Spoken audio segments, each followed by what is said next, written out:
by Toyota. This is the HomeStreet Bank APBA Gold Cup right here on Lake Washington. Hello, everybody. I am Dave Arnold, joined alongside Erica Allreed. Erica, we've had 2 days of racing, or I should say 1 full day of racing. We're starting the second day.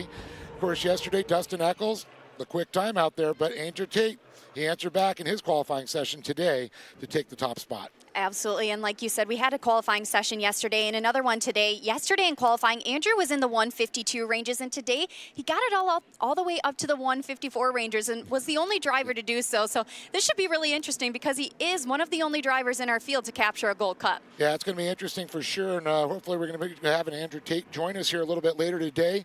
We had the Blue Angels performing yesterday, and wow, what a crazy time that was. I know they've got BMX, freestyle, all kinds of stuff, but I think the Blue Angels, they stole the show right there. They absolutely put on a show. The house was packed, the shorelines were packed. It was such an amazing show, and I can't wait to watch all the air and dive shows again later today. Well, we also got vintage boats racing in the background. The folks can probably hear them. They can probably see them in the background there. So cool to see a lot of the history there. But, man, I can't wait until the Blue Angels come and perform again to this afternoon. The crowd, that was incredible. How many people were watching? I mean, jaws were dropped. They were amazed. All eyes were in the sky. It truly doesn't get much better than this here at Seafair, Dave. All I could say is America. That's really what it comes down to. It's a new day. Qualifying now in the books. We got heat racing getting ready to come in up here. Of course, we've got up next, 12:25 today will be Heat 1A. Heat 1B will be at 12:50. And of course, we're going to take a short break. And then, of course, at 2:15, we'll be back up for the second heats. Now, this is all Pacific Standard Time, so you folks are all watching. You can watch it, of course, on the YouTube channel for Unlimited Hydroplane, or H1 Unlimited. You're going to be able to see and watch that. And, of course, we're going to keep them all updated on what's going on. But the cool thing is we got a little bit behind the scenes of what's going on under the driver's helmet. I know you were out there, you did some of this stuff, and you got to check it out. Yep, and exactly. Now that we know how all of the schedule shakes out, let's take a deeper look behind the scenes and the backgrounds of our drivers that we've got here at H1 Unlimited.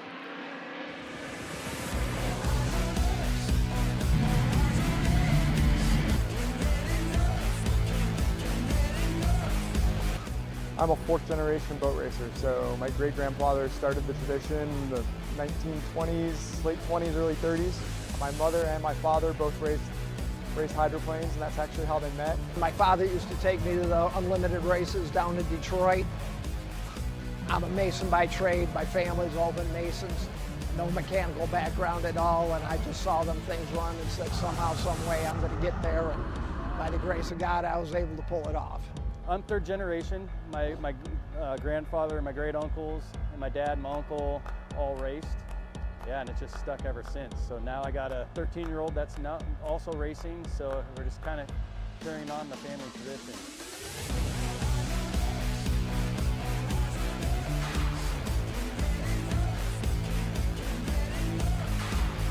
I'm not a generational boat racer like some of the other guys here. My father and I, we got started racing as a family hobby. It's been a real positive influence in my life, and something that I fell in love with real young. I have a lot of energy for the boat racing and really want to make one fan at a time, but obviously I want to get qualified. I'd be the first African American to do that. So to get fully qualified is something that will go down in history books and mean a lot to me. I grew up going to the races with actually my teammate when we were little kids. We grew up 10 houses away from each other, so we've known each other from kindergarten to now. I started in the outboard hydroplanes back in 1990. I was 10 years old. My dad got me started, and I've raced in almost every outboard class on my way up through the inboards. I'm a 3rd generation boat racer, born and bred to do this. Started racing at 9 years old. My 22nd season racing boats. I've worked my way up through really grassroots racing. Now have my shot to drive the U1 Miss HomeStreet and the H1 Unlimited series.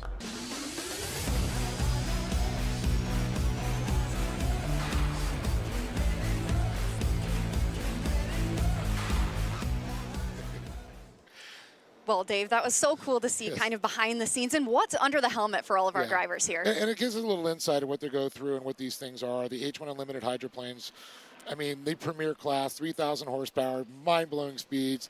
And we saw 171 miles of Dustin Eccles. Of course, we were in Gunnersville, but some crazy things like that. But Erica, what also was cool is seeing a little behind the scenes. You going around that Buzz bicycle, buzzing around the pits. I know we had Sean, our cameraman there, following you around there. So we're going to take a little look behind the scenes with Eric Allred and the Buzz electric bike.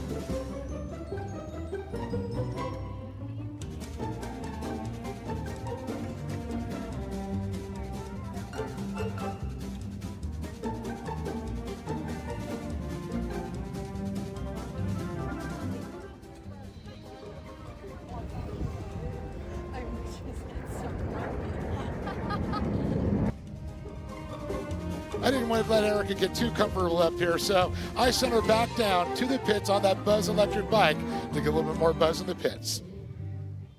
Well, everybody, we have a special guest up here, Andrew Tate, who was the top qualifier today. Dustin Eccles, of course, yesterday, but you were able to edge him out. But I just got to say, what a pedigree you do have coming into the APBA Gold Cup this weekend. You won it in 2018 with another team. You're on a new team now, and they got to be proud of it. I know you had some good success going at Tri-Cities. We saw you win quite a few heats there. I think you're trying to do that today because you want that APBA Gold Cup back.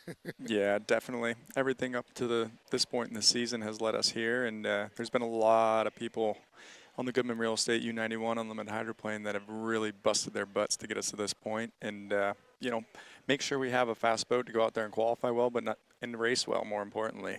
And we're still building, keeping that momentum rolling towards tomorrow afternoon when we can go around the final and see if we can put ourselves in a position to bring it home. Well, we always talk about the qualifying water, the race water. It looks like it was pretty calm today, a little bit calmer than it was yesterday, the qualification. And a lot of times, you guys do a lot of changes right after your qualifying run. Of course, the heat races are going to be coming up pretty quick.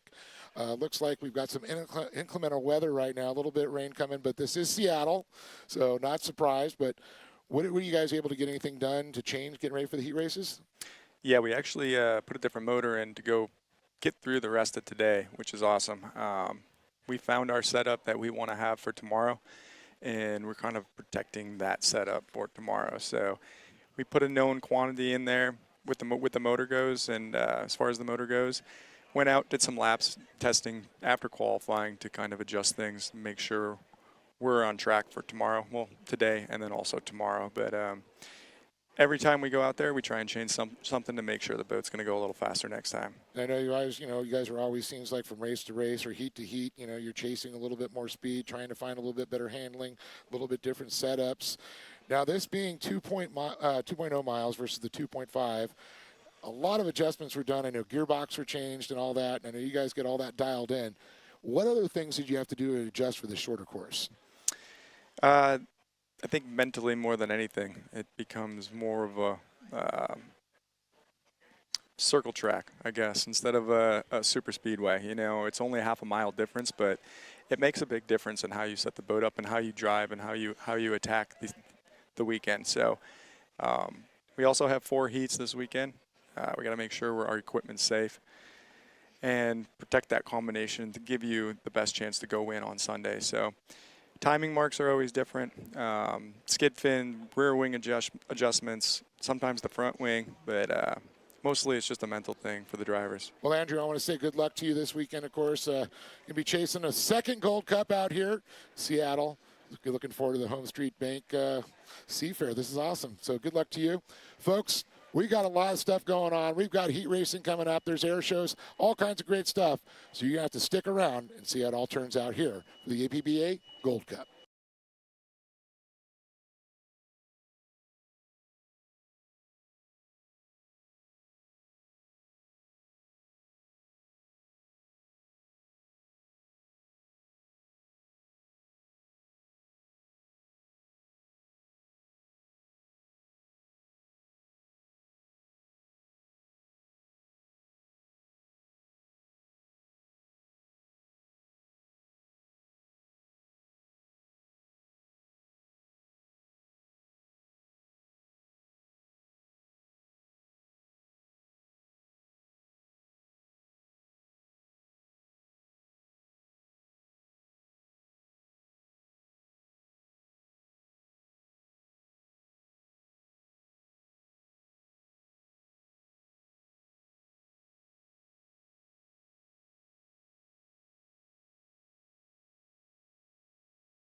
for a countdown, 5 to the 5. Hey, that's Mike. Yes, it is, Mike. 40 seconds.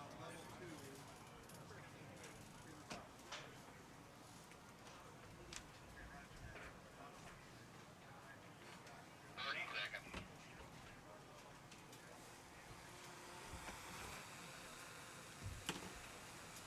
20 seconds. 15.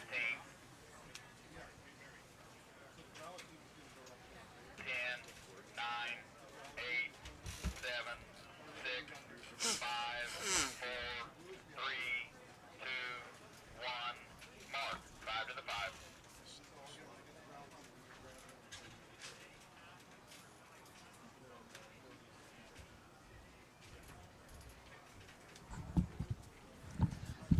Ready to roll?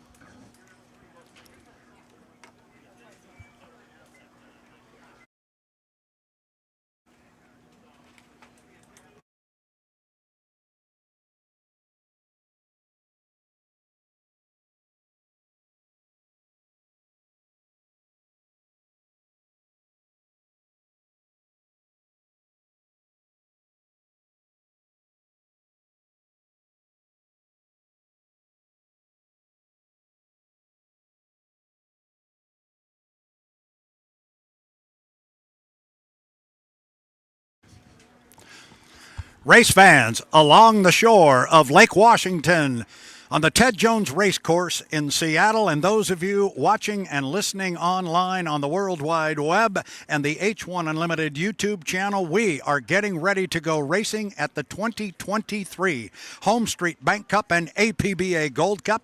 Heat 1A is on deck. I mentioned earlier that our racing schedule, our racing format is all done on a clock start. And right now, we are inside 5 minutes until the 5-minute gun. And for those of you that are new to H1 Unlimited Racing, new to this sport, or maybe down here for the first time, John Walters, we have a little bit of explaining to do here because we're 8 minutes and 15 seconds until the start. Our boats cannot come out on the water until the 5-minute mark, but everything is done on a clock start. The idea, put your boat at the start-finish line as the clock strikes 0, and you want to be in a good, clean lane, and you want to have lots of boat speed and make that run down to the first turn. The other piece to this puzzle, in many forms of motorsports, when the participants take to the track or whatever the case may be, they have an assigned lane. These boats, when they come out of the pit area, they have no idea what lane they're going to end up in. They fight for those lanes, and we call that the milling period, and that can be some of the most interesting parts of the race when we get out on the water. I think that it will be. Yeah, Brad, I think that it will be, and honestly, that's part of the fun that I used to have during our racing is, when that 5-minute gun goes off, everybody's leaving with the same thought. They've already decided which lane they think their boat runs best in. They're going to go with that plan. They have a point on the race course where they want to be when the 1-minute gun goes off so that they can, assure themselves of that lane. Now, here, typically, the inside lane on most race courses is obviously the shortest way around the race course. That's where most people want to be. But this race course, like a few others on our circuit, lane 2 is actually the preferred lane for most of the teams because you can hold your boat speed into the turn. The guy that's in lane 1, your boat has to do a lot of things very well. It has to be able to accelerate. It has to be able to have a good top end to get you down there with the boys. It has to be able to turn once you get there, and then it has to be able to turn well all the way through to the exit pin and accelerate off the exit pin with good boat speed and keep you in control of that turn. Everybody wants that lane, so there's going to be a lot of fighting, a lot of pushing and shoving, the milling period as they call it. There'll be a lot of jockeying for position there and guys trying to find that lane. Now everybody else has a B plan. What if I don't get that lane? Then where's my next best chance to win? Or if I don't get lane 1, can I put myself in a position to cause that person that has my lane to make a mistake or do something that will cause me to have an advantage? So it's going to be fun. It is going to be fun. Now I want to get your opinion on this as well, as we are now inside 1 minute to the 5 minute mark, and that's just hydro lingo. That's how we tell time. We do it in 5 minute increments.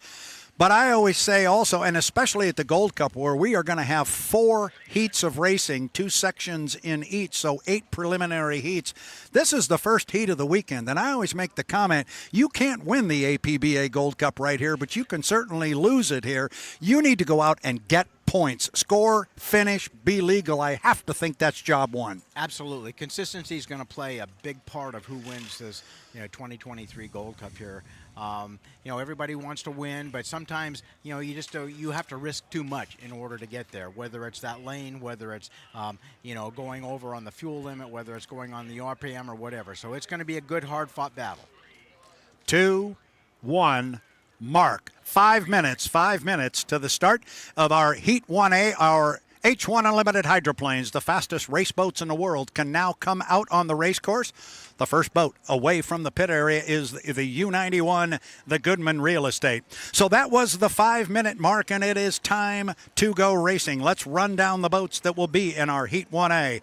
The U1, it is predominantly blue and white. It is the Miss HomeStreet. It is driven by Dylan Runney. He is a rookie, but he is a good one. He's going to be joined by the bright red Beacon Electric U8, driven by J. Michael Kelly. J. Michael Kelly's teammate, Corey Peabody, drives the U9. It's predominantly white. It is the Beacon Plumbing. And rounding out our 4-boat field in our Heat 1A is the white trimmed in black and gold Goodman Real Estate. It's U91. It is driven by Andrew Tate. Our boats can cut the race course. I'm expecting we're going to see some of that happen here very quickly.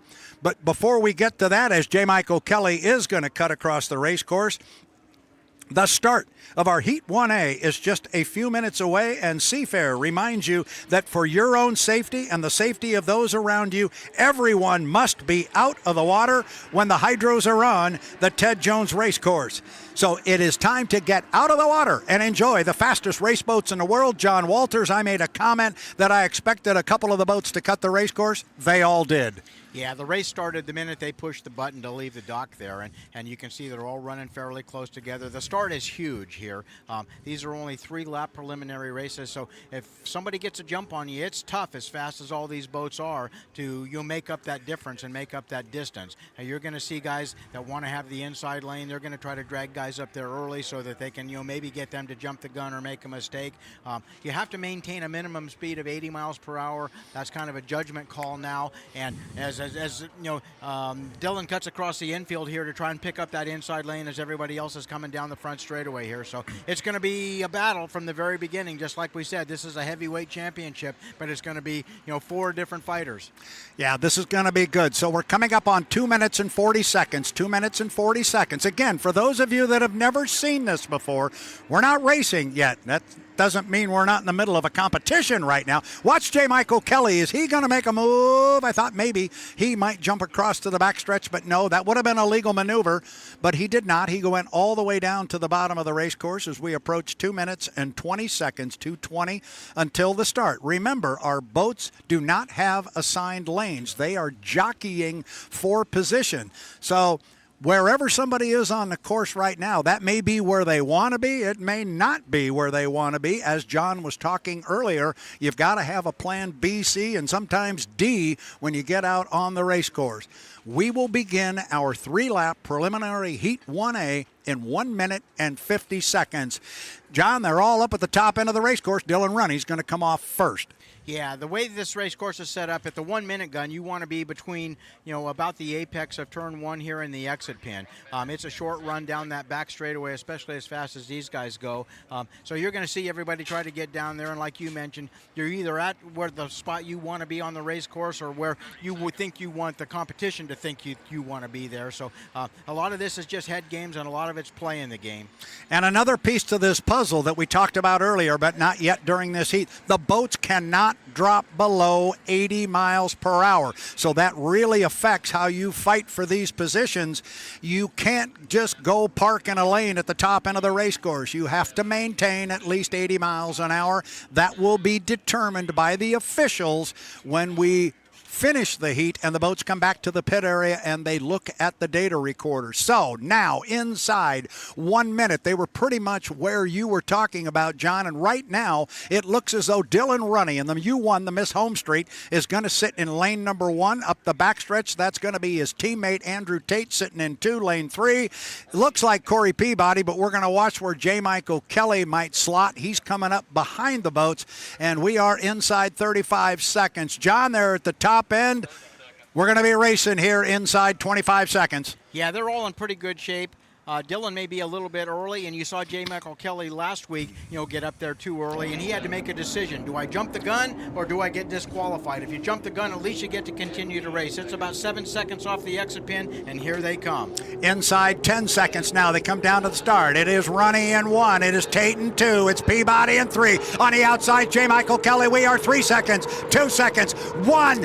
Market looks to be legal from here. We'll call them as they are on the water. And John Walters said that Dylan Runny didn't bring a lot of boat speed down as he was early. He's going to trail the field into turn 1. Our leader on the outside is J. Michael Kelly, but he's already been passed to the left of him on the inside. That is going to be Corey Peabody in the Beacon Plumbing, and inside of him it is Andrew Tate. It is Tate. It is Peabody up the backstretch. Halfway through, Peabody on the outside. He's up by about 3 boat lengths, but now, John, it's that inside lane position that Andrew's got at the top end.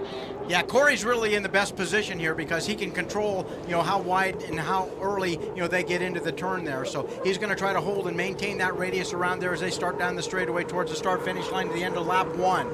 A boat that's showing me an awful lot of speed right now is J. Michael Kelly because he's staying in the mix here, and he's running the biggest race course on the far outside. Our 4th place boat across the line is Dylan Runny in the HomeStreet now. Down to the lower end of the race course, it is still Corey Peabody. He's running in lane number 2. He's holding Andrew Tate to a nice tight line on the inside. He's driving him legal, John. He's giving him enough room, but he's not giving him any more. Yeah, he's not giving him any extra, and he knows exactly where he's at. He's got spotters that are telling him he can see the race course himself very well, and he knows as long as he can pinch, Andrew in that first turn there, that he's going to have to come off the throttle to maintain his boat speed so he doesn't slide out into that rooster tail. So he's actually controlling the first turn, even though he's not in the first lane. I've been making the comment all weekend long that nobody has solved the Corey Peabody puzzle, and once again he's out almost by a rooster tail. J. Michael Kelly on the far outside has got his sight set on Andrew Tate, but that's going to be a tall order as the boats go down to the bottom end of the race course for the 3rd and final time.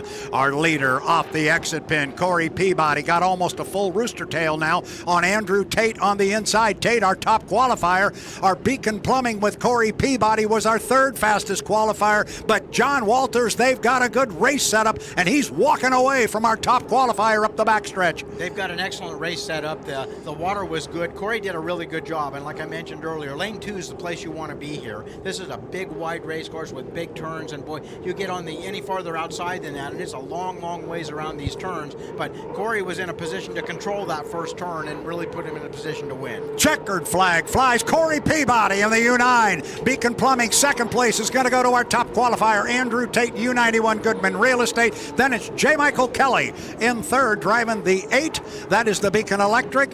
And the man who was a little bit early at the start, and you saw how it can cost him, Dylan Runny in the U1, the Miss HomeStreet. You talked about it, John. You said maybe Dylan was early. He was. He came off the corner. The other guys were behind him, got to put the foot down. They brought the momentum to the line. And unfortunately, as you said prior to the heat, you can't let these guys get the jump on you because they're just too quick. You'll never catch them in 3 laps. Exactly. And in the old days, you used to be able to sneak up there a little bit early, and you could back off the throttle. You could, use up some extra time going wide in the turns or whatever. But if you drop below 80 miles an hour, you're going to get penalized now. So you put yourself in a real tough position. You want to get up there and put yourself in a good spot to be able to get the lane that you want without having to forfeit the boat speed. And Corey did just a great job, kept the boat in good, clean water. J. Michael did a great job keeping the boat in good, clean water. Unfortunately, that effort that Dylan put on to try and get the inside lane cost him boat position. So that was a real tough thing for him to have to deal with. And short 2-mile race course here, as fast as these boats are, the chances of driving around these guys on the outside are not good. I've made this comment 3 or 4 times during the season. I've probably made it 3 or 4 times here this weekend. Once again, John, nobody has solved the Corey Peabody puzzle yet. That boat is quick. Corey's doing a terrific job driving it, and he just sent a message to those guys in gold and white that I was on the outside and I was able to hold you off. Yep, absolutely. And you know, he's kind of a moving target here right now. He wasn't necessarily the fastest boat in qualifying, but in race conditions, you know, when the driver is a much bigger factor in that and putting the boat in a position to win, whether it's an inside lane or an outside lane, timing the start, those sort of things. The Campbell brothers have got the boat set up to where it's handling the rough water here extremely well. He's going to be tough to beat, and you know, the bad news for all the other competitors, I expect that team to get better as the day goes on. And that would be bad news for the rest of them because he looked awfully good, awfully good. Our boats are back to the pit area, and once again, I want to give a shout out or at least speak directly to our brand new racing fans. Maybe that was the first heat of competition you've ever seen, and I hope they enjoyed it. It's a lot of speed. It's quite an experience of sight and sound. There's a lot of water in the air. Man, these boats are fast, and it's really fun when they hook up and run like that.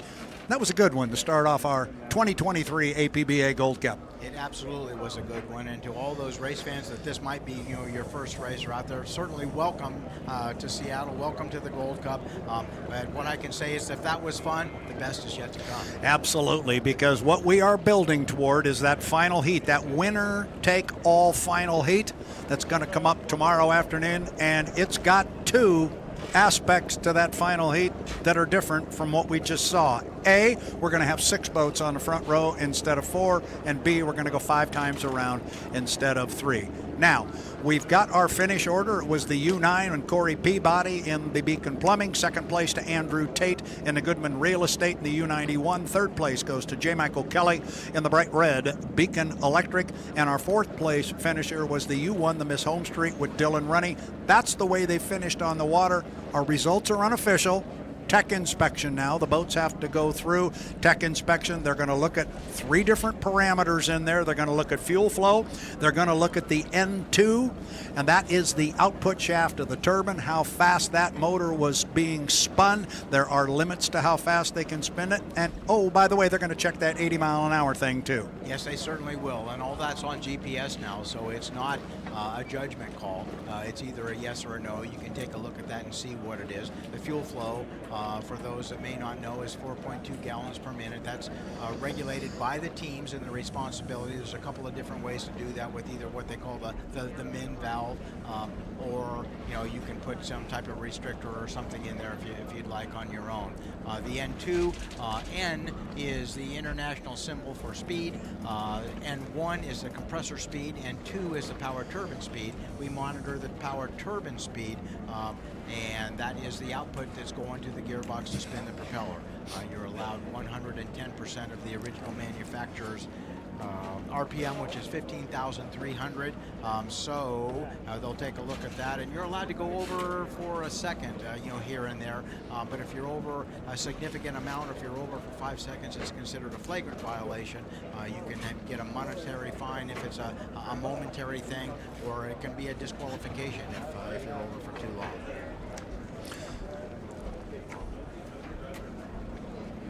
Once our results are official, then we will assign the points officially to the boats for their finish order. A first place finish, if Corey holds on to it after tech inspection, is worth 400 points. Second place gets 300 points, third place 225, and then it's 169 points to the fourth place finisher. The key there is, as our good friend Debbie Gregory used to always say, and gosh, Debbie, if you're listening, hello, because we quote you all the time. She just used to walk through the pit area going, points, points, points. Because that's what it's all about in this preliminary racing. You got to get enough points to be on the front row of the final, because the top 6 point getters are going to be there. It's a winner-take-all final, John. You know, it's kind of obvious. You can't win this thing unless you're in it. So you got to be in it to win it. got to be on the front row, got to get enough points to get there. Exactly right. And consistency definitely pays off here. You don't necessarily have to win every heat in order to make it, but you have to gather points in every heat. And let's not forget, those qualifying points. When the guys were out there running, the fast qualifier earned 100 points, second place was 80 points, so on and so forth down through. And that 100 points, can definitely be the difference between, making it to the final or not. Fortunately, these boats are pretty reliable these days. It's not very often that they come back on the end of a rope, but all those points make a difference, and it's consistency. Gather points every time the boat's in the water.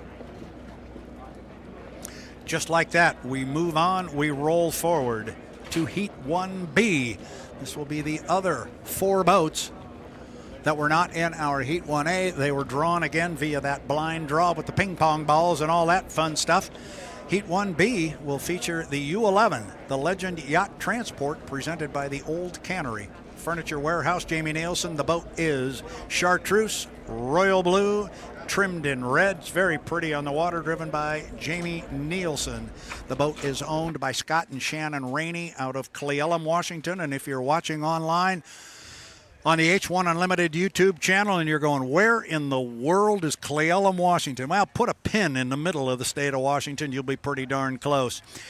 Jamie's going to be joined in Heat 1B by boat number 12. It is predominantly red. It's trimmed in black and silver. It is called the Graham Trucking, and it is driven by rookie Bobby King. Bobby became a fully qualified driver last week over in the Tri-Cities. A terrific driver in smaller classes of boats. He has now stepped up to the H1 Unlimiteds, and he is not disappointing. This kid is going to be a good one. I think you've got to like the U40, the flavor pack in this one. U40 driven by Dustin Eccles. This is an extremely fast boat.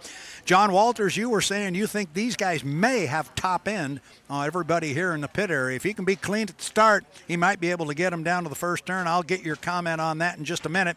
And then rounding out our field is the U60, and I love this, the Beast Unleashed. They're going to unleash that beast right about now, and it presents the Miss Thriftway, a qualifying driver in Gunnar O'Farrell. Done all his laps and so forth to be allowed to run with the other guys in these heats, but for right now he's got to start on the outside and 5 seconds behind the clock. Yeah, Gunnar just needs to go through the steps to be a qualified driver, show the referees that he can handle the boat, that he can do the things that he needs to do to be a qualified unlimited APBA driver. The other guys here have got a lot more experience, but they had to go through the same steps. It's nothing different. It's nothing new for him. It's the same as everyone else has had to do. We've got a great group of boats here in the second heat. It ought to be a barn burner just like the first one was. I do believe, like you mentioned, that the flavor pack people, and welcome to Unlimited Hydroplane Racing Flavor Pack people. I think that they have top end on everybody. That boat is just a rocket ship down the straightaways here. Even these short straightaways, that thing just takes off and it just flies down these short chutes. So I think that if they can get in a position to use that top end and that chute speed, that they'll be tough to beat. Dustin does a great job. He makes good starts. He doesn't make many mistakes. We've got 2 other guys out there, Jamie Nielsen. Jimmy's been making great starts. He doesn't necessarily have the fastest boat in this heat, but not only does he make good starts, he generally gets the inside lanes. And a good friend of mine, Bill Muncie, once said, you don't always have the fastest boat to win. And there were many, many times in my racing career that we did not have the fastest boat, and we managed to win because the driver did a better job. He got an inside lane, or there was a mistake made by another driver, or that sort of thing. The sin is when, and unfortunately I can claim fame to this a time or two as well, the sin is when you lose and you clearly have the fastest boat. So that stuff happens as well. And so, these guys are going to give it everything they've got. I don't think you'll see very many mistakes, but it doesn't take much of a mistake. One little lift off the throttle can be the difference. You can open up 3 or 4 boat lengths on somebody if they have to lift off the throttle. So you want to get the boat in good, clean water, be able to drive the thing pedal to the metal all the way around the race course. And again, consistency will be the benefactor, and that will be the thing that wins this race. Getting ready for our Heat 1B. Again, we will go 3 times around the race course. as we are watching the monitor here and watching a third-place finisher, the U8, the Beacon Electric, J. Michael Kelly's ride being put back on the trailer. By the way, I've got good news, John Walters. There's a big bright red check mark by the 9 on our list in front of us. That means that's our indication from Kim Meredith here in front of us. They have passed tech inspection. So Corey Peabody is going to claim 400 points officially for a win in our Heat 1B. We will monitor the official radio. We will check the rest of them off as Seth Parshall goes through those boxes in the tech truck, and we'll get those answers as soon as we've got them. And that's a big thing to clear that truck. And that tech truck, because if you don't, you cannot get points, you cannot get a good finish there. But the point I want to make here is that the fans and the people don't realize how difficult that is. The crew has to make adjustments on the engine, on the fuel control, to limit the fuel at 4.2 gallons per minute. Yesterday was a completely different set of situations here. The weather was hot, it was sunny, it was dry. Today we've had a little bit of rain, it's cool, it's a little bit windy. It's a completely different setup. The fuel reacts to that, and the temperature of the fuel makes a big difference in how much it flows. There's a liquid-to-liquid cooler on the side of the engine there, and most of us in boat racing have grown to know this as the oil cooler. The guys at Lycoming that designed and built these engines call it a fuel heater, and it's a liquid-to-liquid heat exchanger either way, but as that oil goes through there, it brings the heat out of the bearings and out of the engine and everything that's transferred to the fuel, heating it up, which makes it vaporize and atomize much better. But it changes the properties of the fuel. It changes the viscosity of the fuel and how much can actually flow through the system. And so that's an adjustment that the guys have to make on their own. And good job to Jeff Campbell and the guys down there on the 9. They've got that figured out. John Walters, it is up on the screen. We just had our countdown for our Heat 1B. We are inside 5 minutes to the 5-minute mark. We are at 9:20, 9 minutes and 20 seconds until our next fleet of boats will come out. There will be 4 of them. We will run them down again in a bit. But we're getting ready to go racing again. Lots of activity here along the shoreline on Lake Washington, at the south end of Lake Washington. It is the Ted Jones Racecourse. It's the 2023 HomeStreet Bank Cup and APBA Gold Cup for H1 Unlimited Hydroplanes. We're looking at a great shot there of the U1, the Miss HomeStreet, being lifted out of the water, and they will set that boat on the trailer. Await the draw for our second set of heats, which will happen again today. And then we're going to do that 2 more times tomorrow, and then we're going to start talking final heat, and then it's really going to get fun around here. But it's all about earning points. Corey Peabody right now has successfully scored 400 of them, and they can put the boat on the trailer. Everybody started, everybody finished. That's good news. Hopefully nobody hurt any of their equipment. So getting ready to go. These are anxious moments for the drivers. John, you've been there. You got 3 minutes before the 5-minute mark. What's typically going on in that cockpit? What's going on through the mind of the driver? It is a real tense situation there. I mean, you're so anxious to get going, and those 3 minutes that are left on the clock seem to take an eternity. You're going through your checklist in your mind. You're making sure that you do everything you need to do. You're sizing up the competition. You're visualizing your start. You're living this heat before it ever happens in your mind, and hopefully when you leave the dock here, you can go out there and all the pieces fall in place and everything's just right. So as they're getting the countdown here, they're getting closer. They're getting a little bit more nervous. Some of those butterflies are starting to, make them think about what's going to happen if this happens, what's going to happen if that happens, and good luck to all of them. 7 minutes and 25 seconds to the start. John, we got a little bit of a new thing that we started in Madison, Indiana. The boats cannot come out on the race course until the 5-minute mark. Well, you've been down on the dock. I've been down on the dock, and sometimes 10 seconds before that 5-minute mark, you start hearing that click of the igniter. Yeah. And to say that envelope has been pushed would be a large understatement.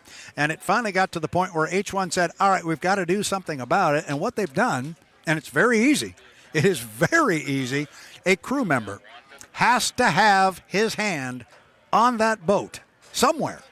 He's got to have a hand connecting him to that boat at the 5-minute mark. Now, typically what's happening, we're looking at the Legend Yacht Transport here, the U11 on the screen, and there will be a crew member who will stand at the back of the boat, and he'll hold on the fairing, the one closest to the dock there, and the referee will just make sure when it says 5 minutes, he's got his hand on the back of that boat. That's all they have to do. In Madison, when our chief referee, Rick Sandstrom, brought it up, he said, now, if you want to go out and recruit somebody that's got 30-foot arms, that's fine, just as long as he's got his hand on that boat at the 5-minute mark. And I think it's a good thing. I think it's a good thing, and it's a big advantage if you can get out on the race course early. And even though they weren't on the race course until the 5-minute gun, they were a lot closer to that position that they wanted to be, and you'll give them a better chance, a better opportunity to lock up that inside lane or the lane that they wanted. And so, in an effort to keep things fair and square for everyone, give everybody the best opportunity, the best chance of win, and no clear advantage if depending on your pit spot or your dock spot, you have to have a hand on the boat until the 5-minute gun goes off. Those who are watching and listening online are looking right down the tailpipe there of the U12, the Graham Trucking, and you can see that crew member's hand right there on that right side fairing. You see the hands up at the top of the screen. Inside 20 seconds to the 5-minute mark. John Walters, we had everybody cut the race course the first time out of the pit area. That's a legal maneuver from front to back where they did it. We will see if it will happen again in our Heat 1B. 2 seconds, 1 second. Mark. 5 minutes. That is the 5-minute mark, and it is time to go racing at the 2023 HomeStreet Bank Cup and APBA Gold Cup. Here's who will be racing once again in our Heat 1B. It'll be boat number 11. It is the Legend Yacht Transport presented by the Old Cannery Furniture Warehouse. It's driven by Jamie Nielsen. It is chartreuse, royal blue. It is trimmed in red. It's going to be joined on the race course by the predominantly red, trimmed in black and silver U12, the Graham Trucking. Rookie Bobby King will be behind the wheel of that one. Bobby will be starting on the front row. He is fully qualified.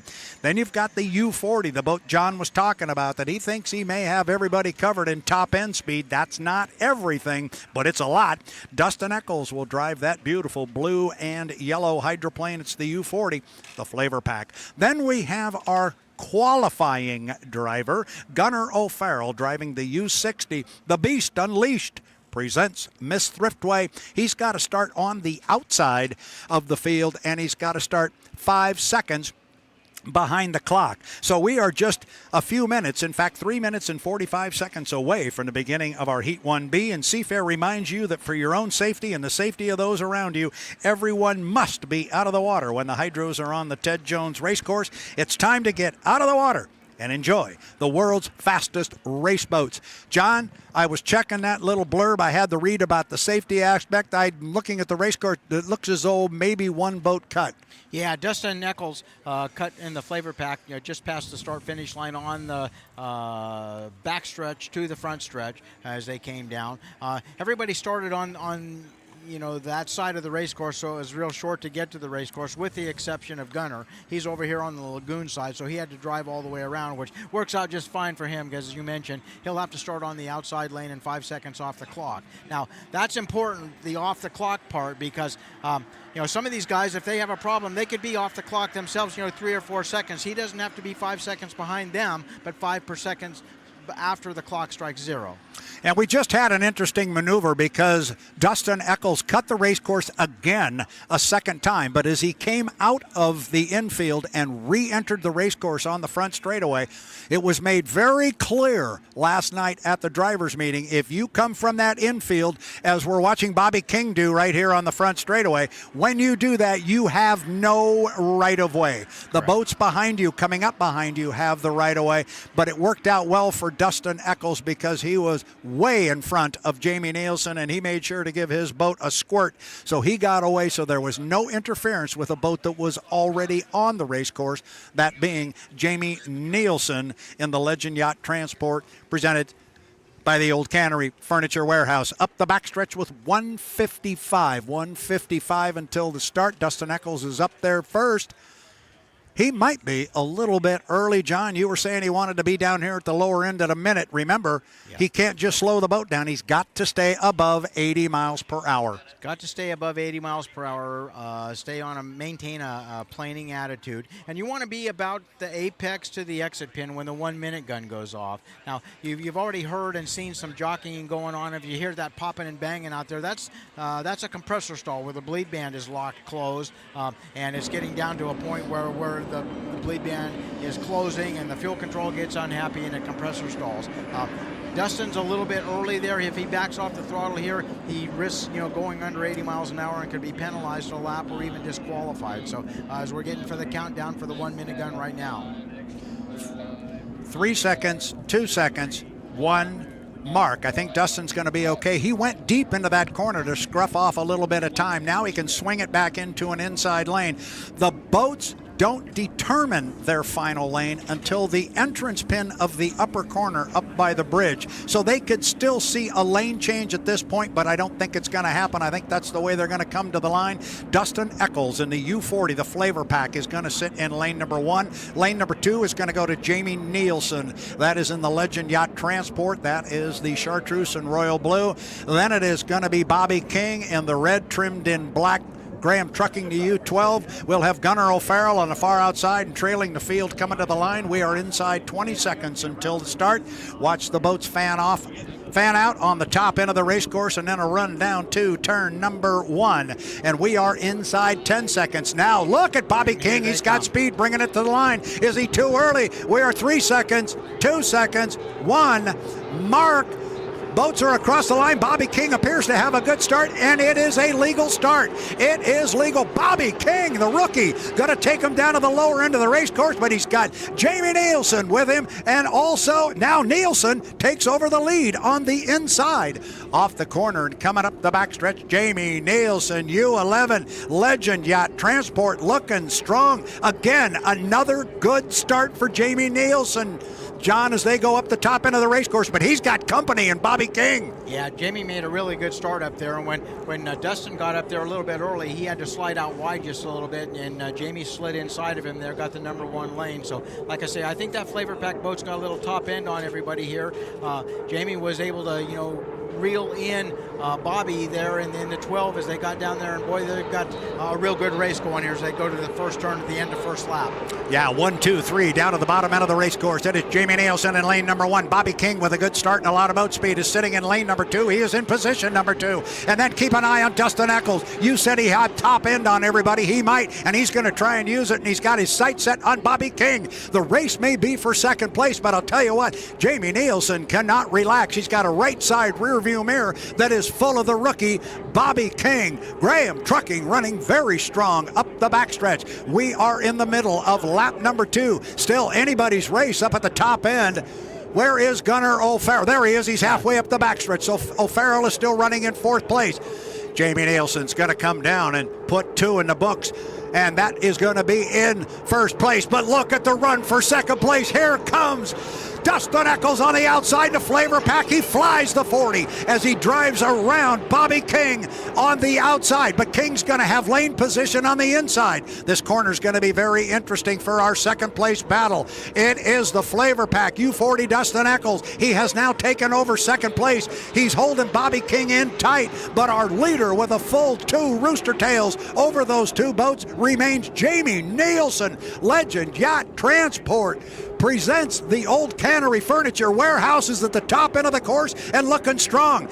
Don't count out Bobby King. He's still got lane position up here, and Dustin Eccles is going to have to drive a great big race course to go outside the wake of Jamie Nielsen. But coming down to pick up a checkered flag here, at least unofficially in our Heat 1B, Jamie Nielsen, U11 Legend Yacht Transport. 2nd place is going to go to Dustin Eccles in the flavor pack. 3rd place to Bobby King in the Graham Trucking, the U12. And coming off the top end of the race course in the U60, the Beast Unleashed presents Miss Thriftway rookie Gunnar O'Farrell. He will come by and he will score. That was an interesting start sequence because we're getting some really good examples of coming to the line too early, having to pull your foot out, lose a little boat speed, etc. And we can see how it can cost you. But I was impressed with the rookie, Bobby King. He put that 12 across the line first. There were others with more boat speed, that being Jamie Nielsen. And Jamie Nielsen's just been doing that all year long. Jamie's been doing that all year long, you're right. Even last year he was making really good starts and getting the inside lane most places when he put his mind to doing it. He put himself in a position, and kind of the same thing happened in this heat that we saw in the first heat. Somebody made a move, made a commitment to get up there and get that inside lane. In order to do that, they had to get there just a little bit early, and the minute that you have to back off or change lanes to keep from jumping the gun or stay above that 80-mile-per-hour mark, you become very vulnerable. And Dustin ended up getting himself up there just a smidgen early, and Jamie saw that move to the inside, made a great start, and was able to hold everybody else off for a lap. So now we've got the wonder, hoping that we can get through the tech truck here, and everybody was legal. 4 started, 4 finished. And I'm going to apologize a little bit to our fans, both up and down the shoreline and watching on the H1 Unlimited YouTube channel. I got a little bit confused coming off the top end of the race course and down into turn 1 on lap 1 with the U11 and the U40. They do look alike, but that wasn't what got me a little bit confused. I want to go back and re-rack that tape and watch that one, because I had my lanes wrong, and I will apologize to everybody for that. I was a little bit surprised when Jamie came out of the corner as strong as he did. Not surprised because it was Jamie, because to your point, he's kind of been doing it all year and doing a darn good job of it.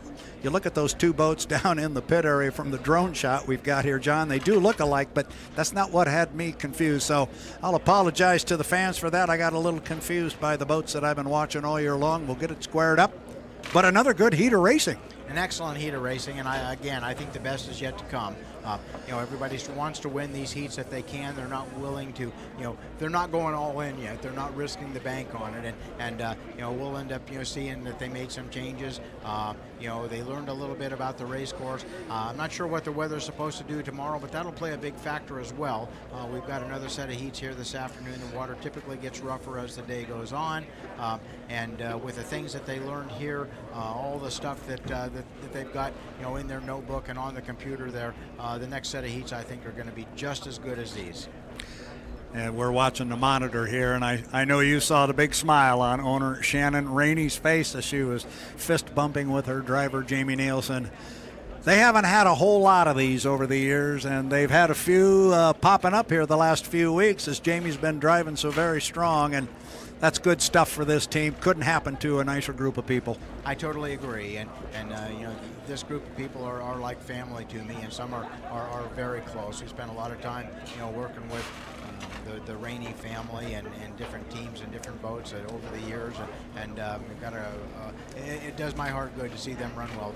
They work really hard with all of this stuff.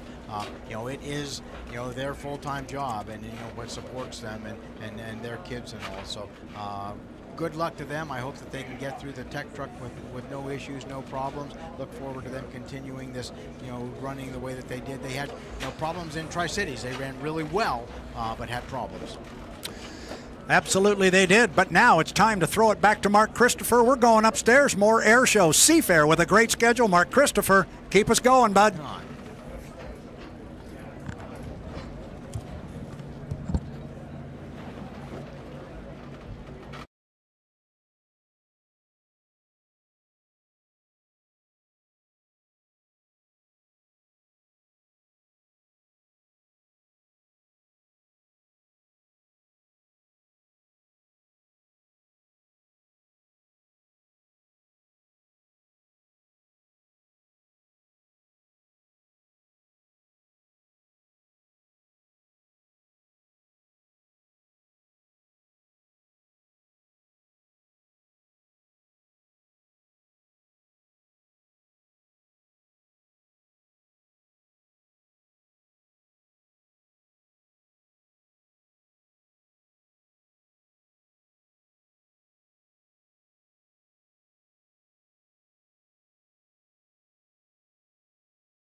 The 1957 Gold Cup marks the first ever use of the new Stanley Sayers Memorial Pits on the west side of Lake Washington in Seattle. A state-of-the-art pit built specifically to host the big hydros.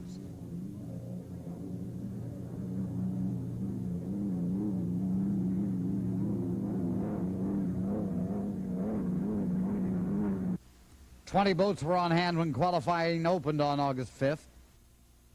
The Thriftway team, defending champion, hoped to win the race on the race course without having to resort to courtroom battles as in 1956. One of the most unusual entries is Armand Swenson's Miss University District.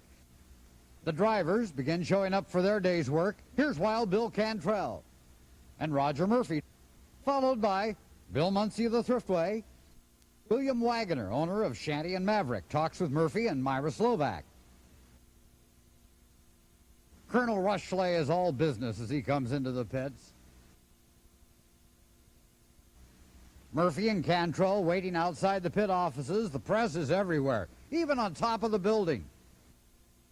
Finally, qualifying starts, and Maverick heads out onto the course. Maverick runs into some early troubles and gets towed back to the pits. The Thriftway team sends both boats out for a photo opportunity.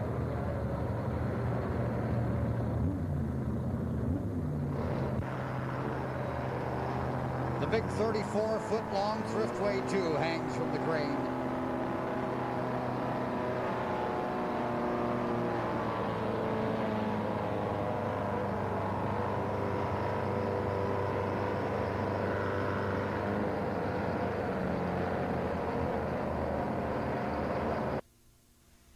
Breathless is towed back to the pits after a failed qualification attempt. The Hawaii Kai is now being operated by the Slow Motion 4 crew. Runs into troubles of her own. Another victim is towed in, the Miss Bardall with Norm Evans. Breathless is repaired and heads back onto the course. She returns under her own power, but not fast enough to make the field. She'll have to sit this Gold Cup out. Jay Murphy takes the beautiful Birch and Blue Breathless 2 out and easily qualifies her to ensure that the Tahoe Yacht Club will be represented in the 50th running of the Gold Cup. Freddie Alder, later to become Unlimited Commissioner, takes the new Miss US out for a trial run. Al Benson starts the Seattle and pulls away from the pit.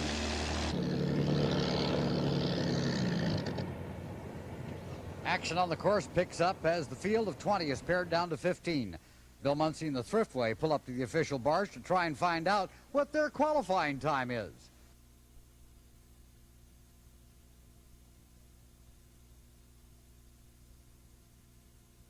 On the press barge, hundreds of cameras follow every bit of action on the course.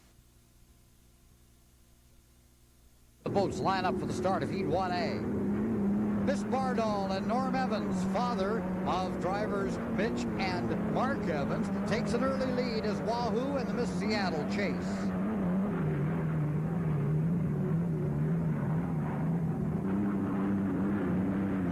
Bardall leads at the end of lap 2, but Wahoo is closing fast. Bardall can't take the pace. She breaks down, and Miss Wahoo wins the heat and glides back to the pits. Shanty breaks across the line first in Heat 2B, followed by Miss Thriftway and Breathless 2. Such Crust and Shanty run side by side down the front chute. The checkered flag is ready for Muncie and the Thriftway. Miss Thriftway wins easily, and Muncie buzzes the press barge in celebration. Muncie's boat is running flawlessly. With one heat under his belt and 2 more to go, Bill Muncie looks like the driver to beat. Gale 6 couldn't take the frantic pace set in Heat 1B. Jack Regis and the Hawaii Kai almost stalled at the start, giving the rest of the field a big jump.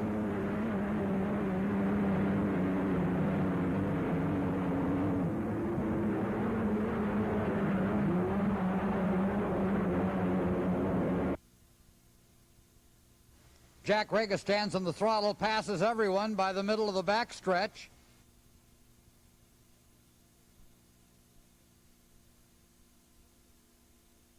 Maverick tries in vain to catch up, but Regis is on his way to a new heat record and lap records. His best lap, 114.890 miles an hour, and the total for the heat, 109.823. And a very happy Regis makes a close pass by the barge on his way to the pits.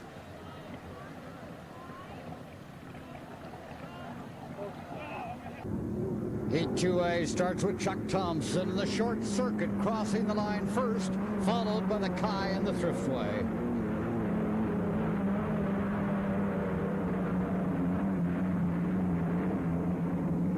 The Kai falls victim to a broken quill shaft at the end of lap 2.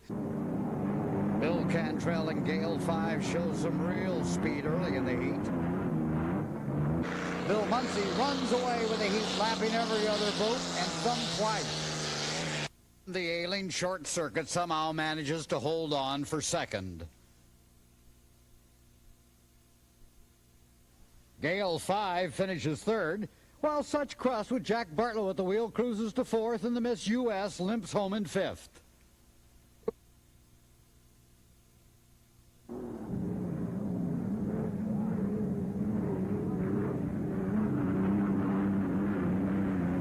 Heat 2B, Bardall and the Breathless hit the line together, while Shanty, Rocket, and the Maverick follow.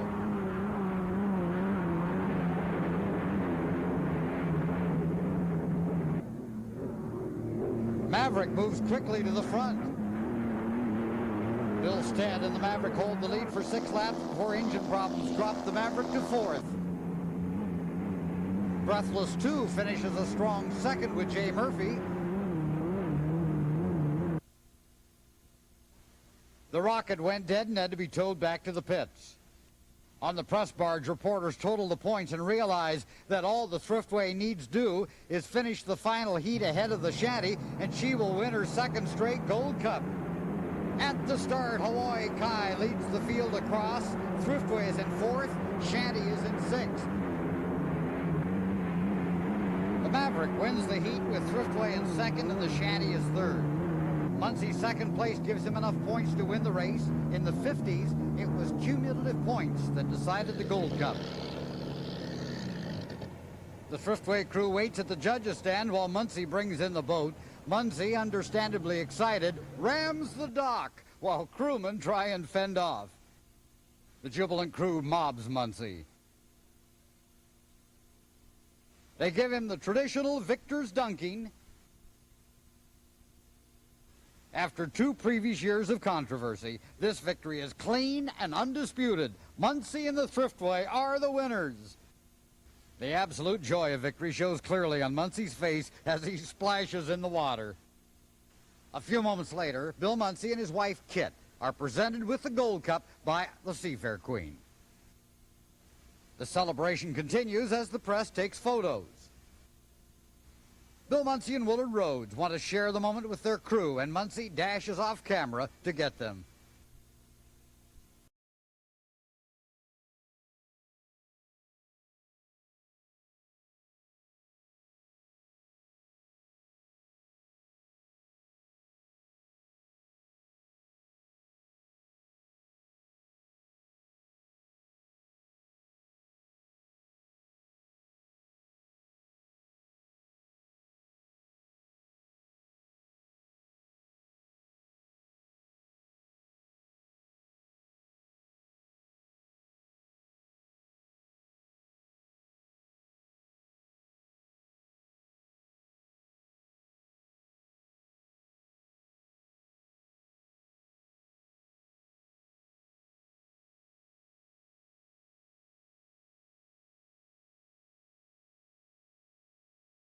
Around 300,000 fans around this 2-mile oval on Lake Washington here in Seattle. Hello, everybody. I'm Jim Hendrick, along with Dick Trippett. And, Dick, we've got a field of 16 that have qualified out of 17 boats on hand. And, Jim, we have to remind everybody, this is a very deceiving course out here. The water looks very smooth from the shoreline, but when you get out there, there are a lot of holes in the water out there. These boats will tend to get very light, and with the speed of this field, we've got to be on our wares at all times. They have to watch now that the propeller combinations, the skid fin combinations, they've gone now from the last race, 2.5-mile oval, down to a 2-mile oval. The turns will be tighter, the chutes will be shorter. And I think we have to remember, too, a lot of these guys are from the Seattle area, and they'd like to make a good showing in front of these hometown fans. No doubt about it. We've got quite a show for you, so stay tuned. We'll be back with all the action from the Budweiser Cup here in Seattle after this timeout. Battle. Yeah, it did. It came down that back chute like I've never felt this boat. I mean, it was really moving, and I didn't even want to look and see how fast I was going. I know I was clicking them off. So Our camera was trained on the winner following the heat when all of a sudden, bang, crowd yelled. We swung our camera over. Here's the scene we saw. Miss Circus sitting on top of the whole set Miss Madison, that brand new boat. Mike Hansen didn't know what hit him. We don't know what happened. But there seemed to be a problem in shutting down one boat, and the other boat happened to be there. And this is the results, Dick. We're glad to report that neither driver... And here's the start with Tom Deeth and Miss Budweiser. Lane 1, Lane 2 is Miller High Life with Chip Hanauer. Lane 3, Circus. Lane 4, Mr. Pringles, and the rest of the fleet. Budweiser now trying to get one of those perfect starts to work for him as he goes down, approaching corner number 1. It is Budweiser on the inside. Miller High Life got a little bit light down there. Circus in lane number 2 holding the water fine. Right now, as Tommy Deeth straightens it out on the back stretch, he has got to know that Miller High Life is trying to close down on Circus in second. Both of those boats are trying to close down on him. As he goes to corner number 3 on the second turn, chased by the Circus, currently in second place. Third place is the Miller High Life. Here's John Prevost of the Circus, hangs it on the hook. You can see that a wild ride so far in that second turn. Look out, he almost lost it right there. That water is rough here in the final in corner number 4. And the thing to remember that each lap they go, the water is going to get that much rougher because it continues to bounce off of that log boom and come back out onto the course. There you can see your distance between the first place boat to the right of your screen and the second place boat. Tom Deeth is leading the way as they again go into corner number 1. But look at the battle for second place. On the outside, it is the Miller High Life, Chip Hanauer, trying to catch the Miss Circus, the pink boat of Johnny Prevost. 129.3 for the lead boat, Miss Budweiser, 5 miles an hour faster than the second place Circus, and 7 miles an hour faster than the third place boat, Miller High Life. Here's your fourth place boat, Mr. Pringles, driven by Scott Pierce. Jim, as we give these speeds again, we want to remind everybody that when we say 130 some odd miles an hour for a lap speed, that is an average. Again, there are 4 corners that have to be turned. They are not banking these turns, so allowing for the decrease of speed in the corners. These boats hit in excess of 180 miles an hour on the straightaways. Here is your second place boat, Miller High Life, who has moved into second now and is going a mile an hour faster in lap number 2 than the lead boat, Miss Budweiser. So Chip Hanauer is going to challenge. We'll watch closely as the Miller High Life tries to close it down on the outside. Watch very closely, see if he can make it up past the rooster tail of the Miss Budweiser. Incidentally, a comment to the camera crew, doing a great job getting some terrific shots of these boats. You can really see how the boat powers through the water when they get in tight, especially when the boats are coming head on.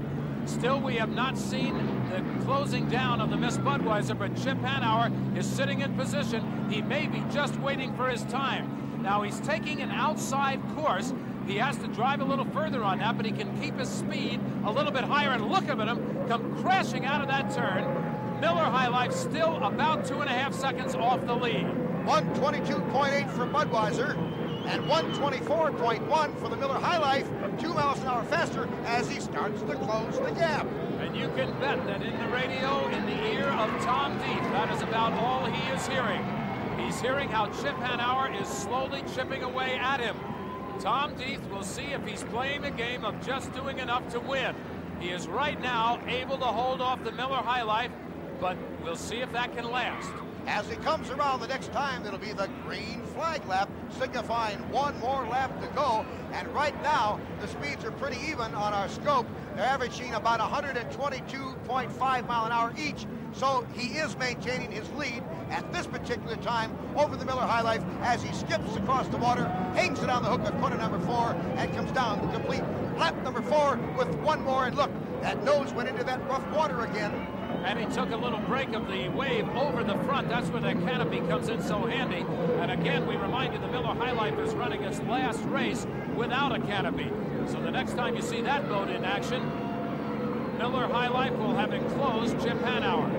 Well, that was right. 122.5 on lap number 4 for the Miss Budweiser. 122.3. And look at the battle now for third place as the Circus has a slight edge over Mr. Pringles with one more lap to go. Still, Tom Deeth has his mind on one thing. Chip Hanauer trying to come up on him, and he is holding him off.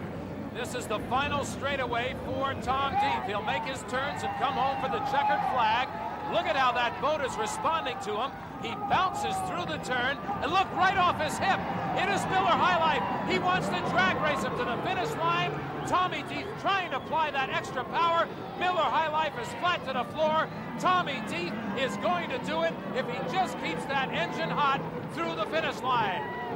And there it is. Tommy Deeth takes the win by less than 1 second. Fine effort on both parts. The driver, Tom Deeth, the winner of the Budweiser Cup here in Seattle. But what a job by Chip Hanauer. Those two have battled all year long and will continue to do so. We'll be back with more of the HFC American Hydroplane Series from Seattle, Washington in just a moment. Back here in Seattle, the 7th race of a 9-race schedule is now history, and there's your final results with Miss Budweiser winning her 3rd consecutive victory. Now let's go to the winner's circle and Dick Crippen. Dick? Tom, let me ask you, you kited a little bit out there. I got to tell you, coming off the one turn, and Chip, I think, knew that as he came up on you in the last Well, I lap. hit some rollers there and did catch some air underneath the right sponson, but I'll tell you what, that old girl's tough. Thumper did it again. She came right on through there. She's beautiful. Miss Budweiser is great. Well, I dare ask what kind of an encore we have? Yeah, we're going to do the same thing in San Diego, and we really are. So you'll know. Agreement from the driver? Oh, absolutely. I didn't come here to run second ever. I'll tell you, with equipment like Bernie supplies me, there's no reason to run second. Well, it'll be a short trip home for both of you tomorrow, and I congratulate you, and let's see what happens. Thank you, Dick. Okay. We appreciate it. Thank you very much. And Detroit, this one's for you. And the Miss Budweiser victory puts them in first place by 552 points over Mr. Pringles in the HFC High Point standings. And so a tough competitive day of racing has come to a close here on Lake Washington in Seattle, and a very successful race it was. I say successful, Dick, because it was a safe race. That's right. After what we went through early on the circuit, it's good to have the boats have a safe race out here, at least on the course today. Now, we did get news also at the end of the day that the Miller High Life crew, which is based right here in Seattle, is going to enclose the cockpit with a canopy for Chip Hanauer. So that's some good news, too, because he's always out there on the ragged edge. That should happen by the next race. There's lots more competition to come. We'll be there. On behalf of Dick Crippen, I'm Jim Hendrick from Seattle. So long.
This is Lake Washington in the beautiful northwest city of Seattle.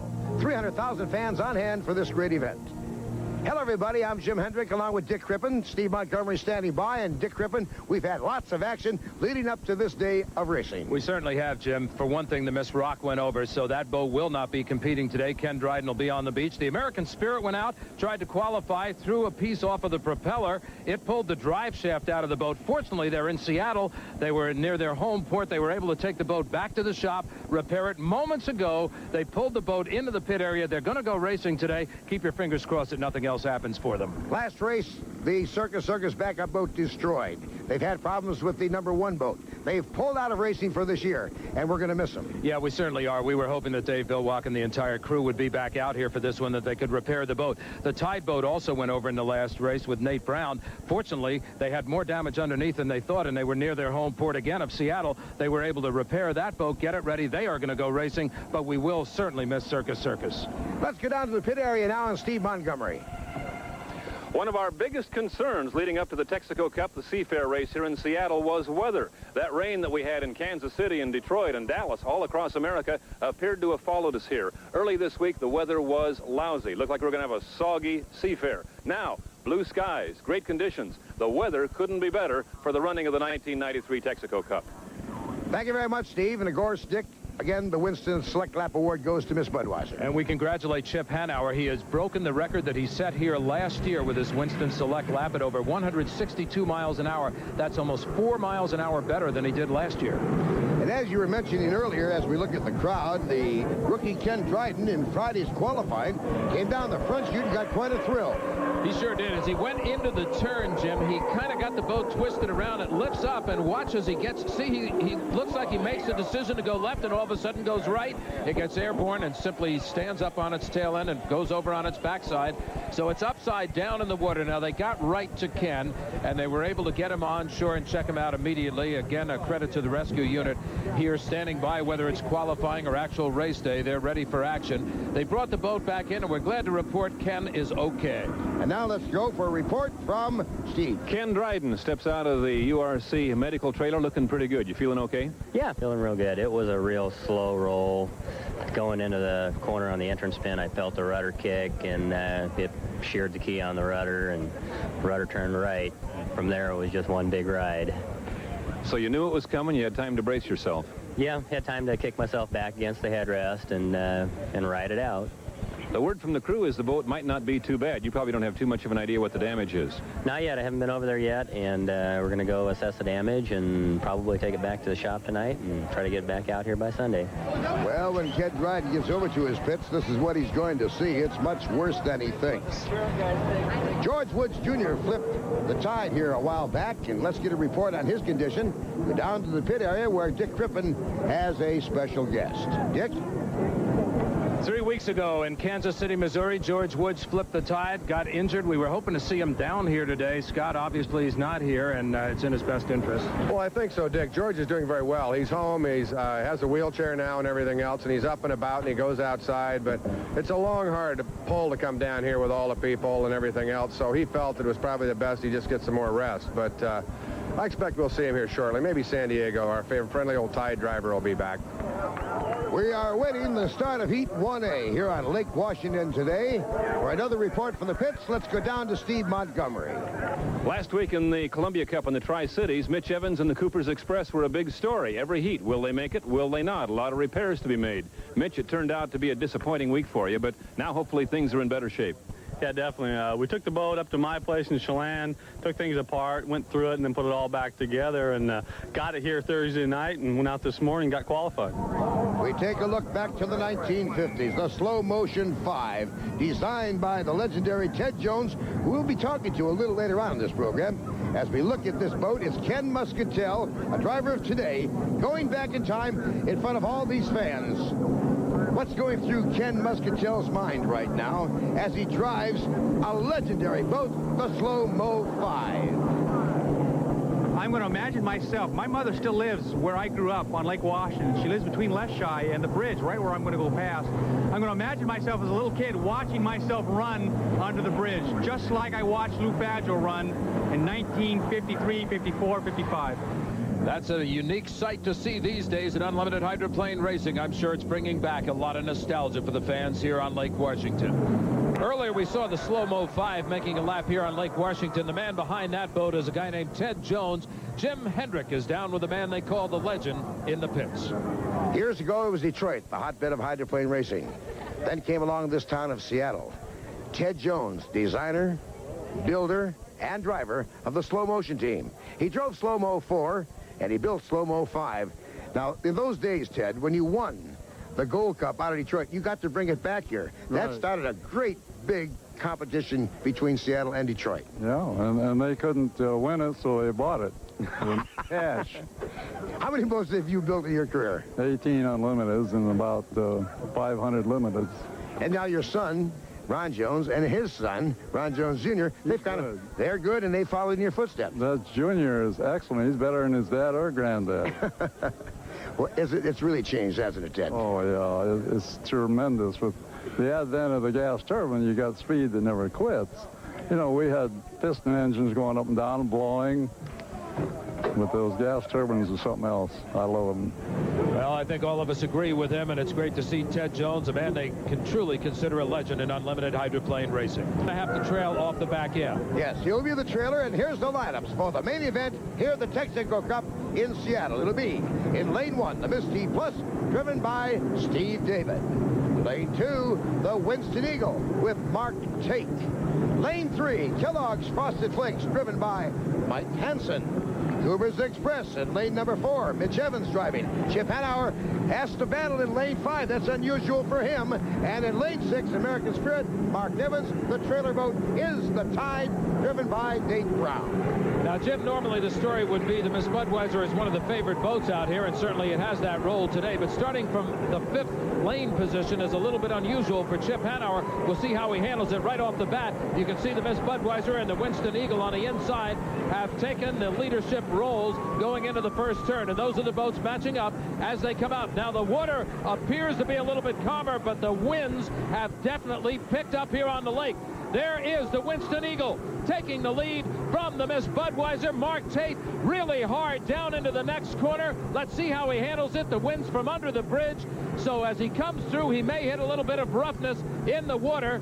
It looks like a match-up battle for these two boats. You can see the Winston Eagle just bounced a little bit. Now she bounces a little bit more as they come back with the wind, and the Miss Budweiser on the outside holding very steady. It's about a 4-boat length lead for the Winston Eagle here in the final winner take-all, looking for a checkered flag for the first time this year. And look at the way he's bouncing is the Winston Eagle with Mark Tate. Here comes Budweiser again up on the outside. Mark Tate knows he cannot let his foot off of that accelerator at all. He's got to keep full power down, and he keeps flying the boat just a little bit.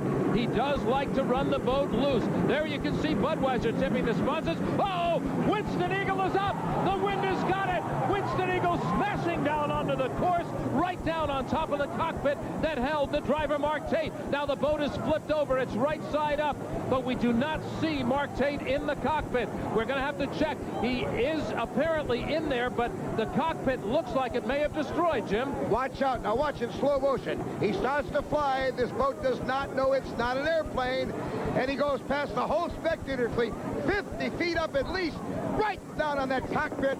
Holy cow. And in the aftermath, he does end right side up. Word is he's trapped. He's in the cockpit. The cockpit is smashed. They're going to have to extricate him, and they're going to have to maybe cut him loose.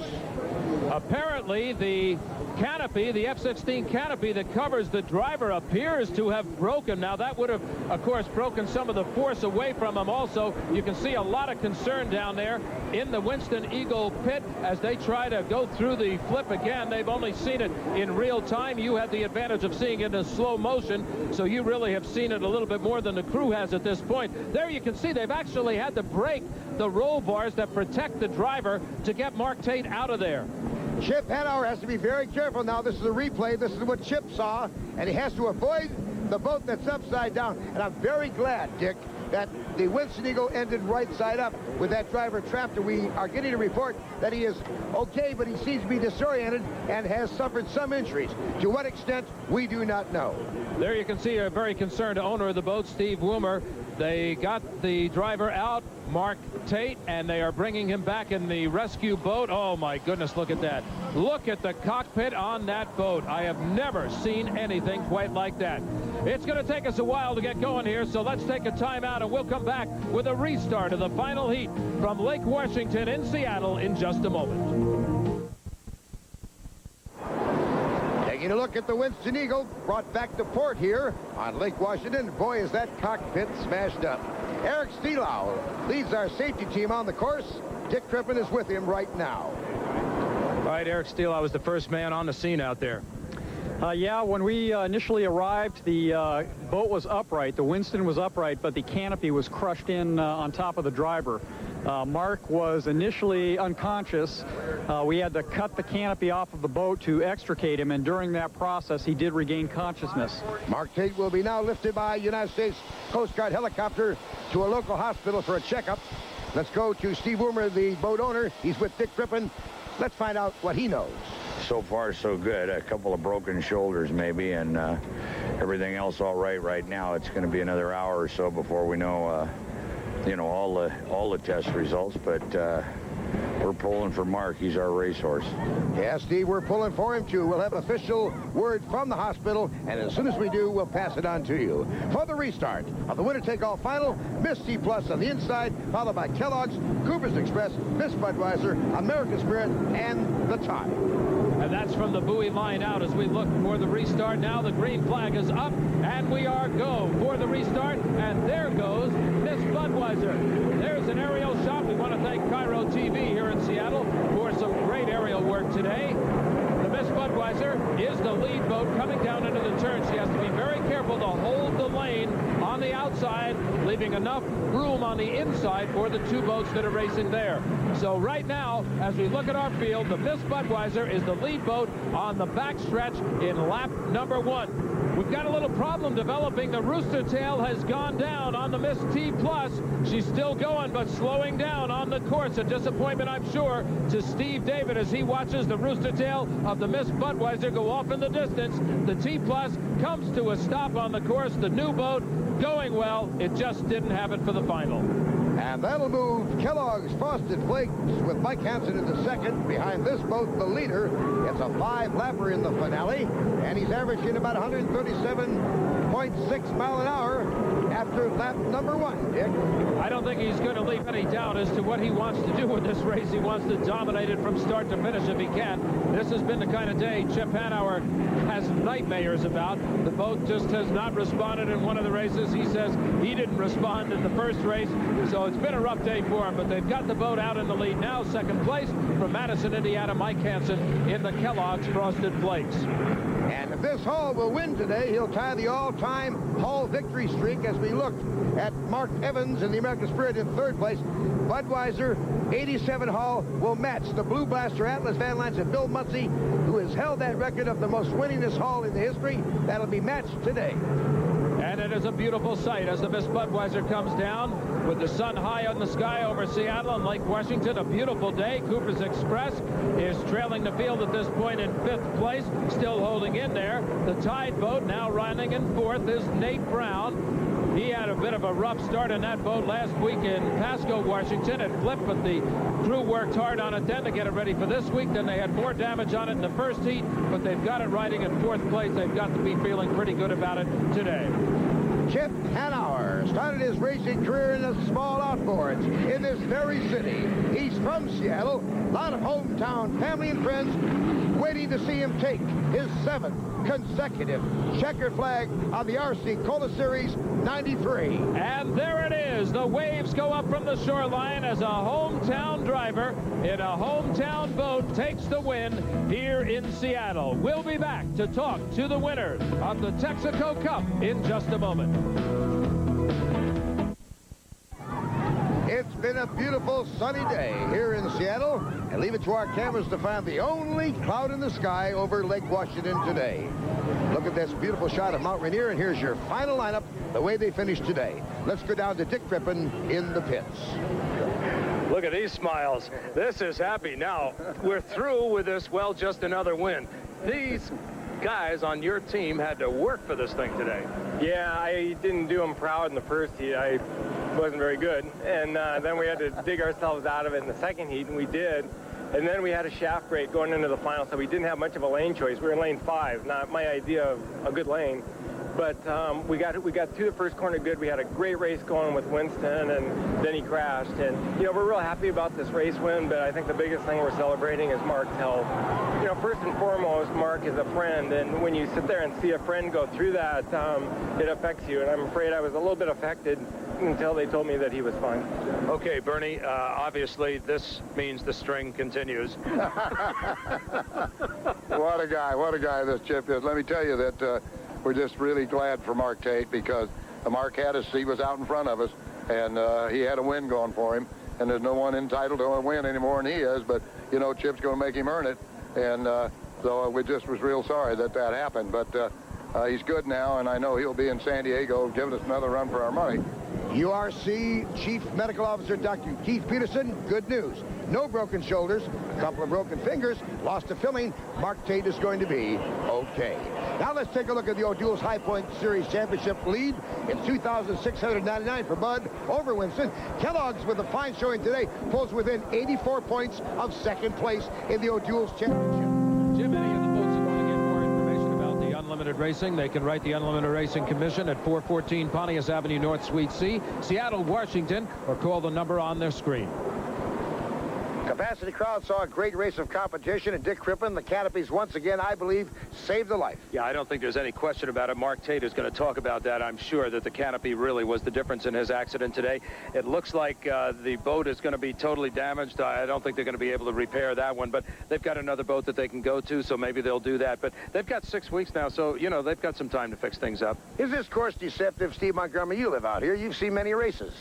We go water skiing on this lake, Jim, and it's often very smooth when you set out. You get out into the middle of the lake where the backstretch is, and it does get very rough. There was a major change made in the log boom this year, which we think has improved it a little bit, but we saw ideal smooth water this morning. No doubt that by the end of the day, it was rough. Lots of boats were damaged the last 2 races out here in the Northwest. They have 6 weeks to get ready. All the boat camps reside right here. So they have plenty of equipment to repair, and they'll be ready when we race again in San Diego, Mission Bay. We'll be there. Dick Crippen, Steve Montgomery, I'm Jim Hendrick. So long. The Texaco Cup at Seafair was sponsored by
friendly all day long. So I think he knows he's got one great steed underneath of him right now, that he doesn't have to have the inside, that he just needs to drive 5 perfect laps with a good start, and the Chevrolet Cup will be his. Now, let me ask you, gentlemen, because we're in different parts of the course. We're down in the pits and towards the south end. You guys are up at the start-finish line, Mike and Pat. The flags don't appear to be flying too much down here, which means the wind is not too bad, but in 5 laps, they can really turn this course up, can they not?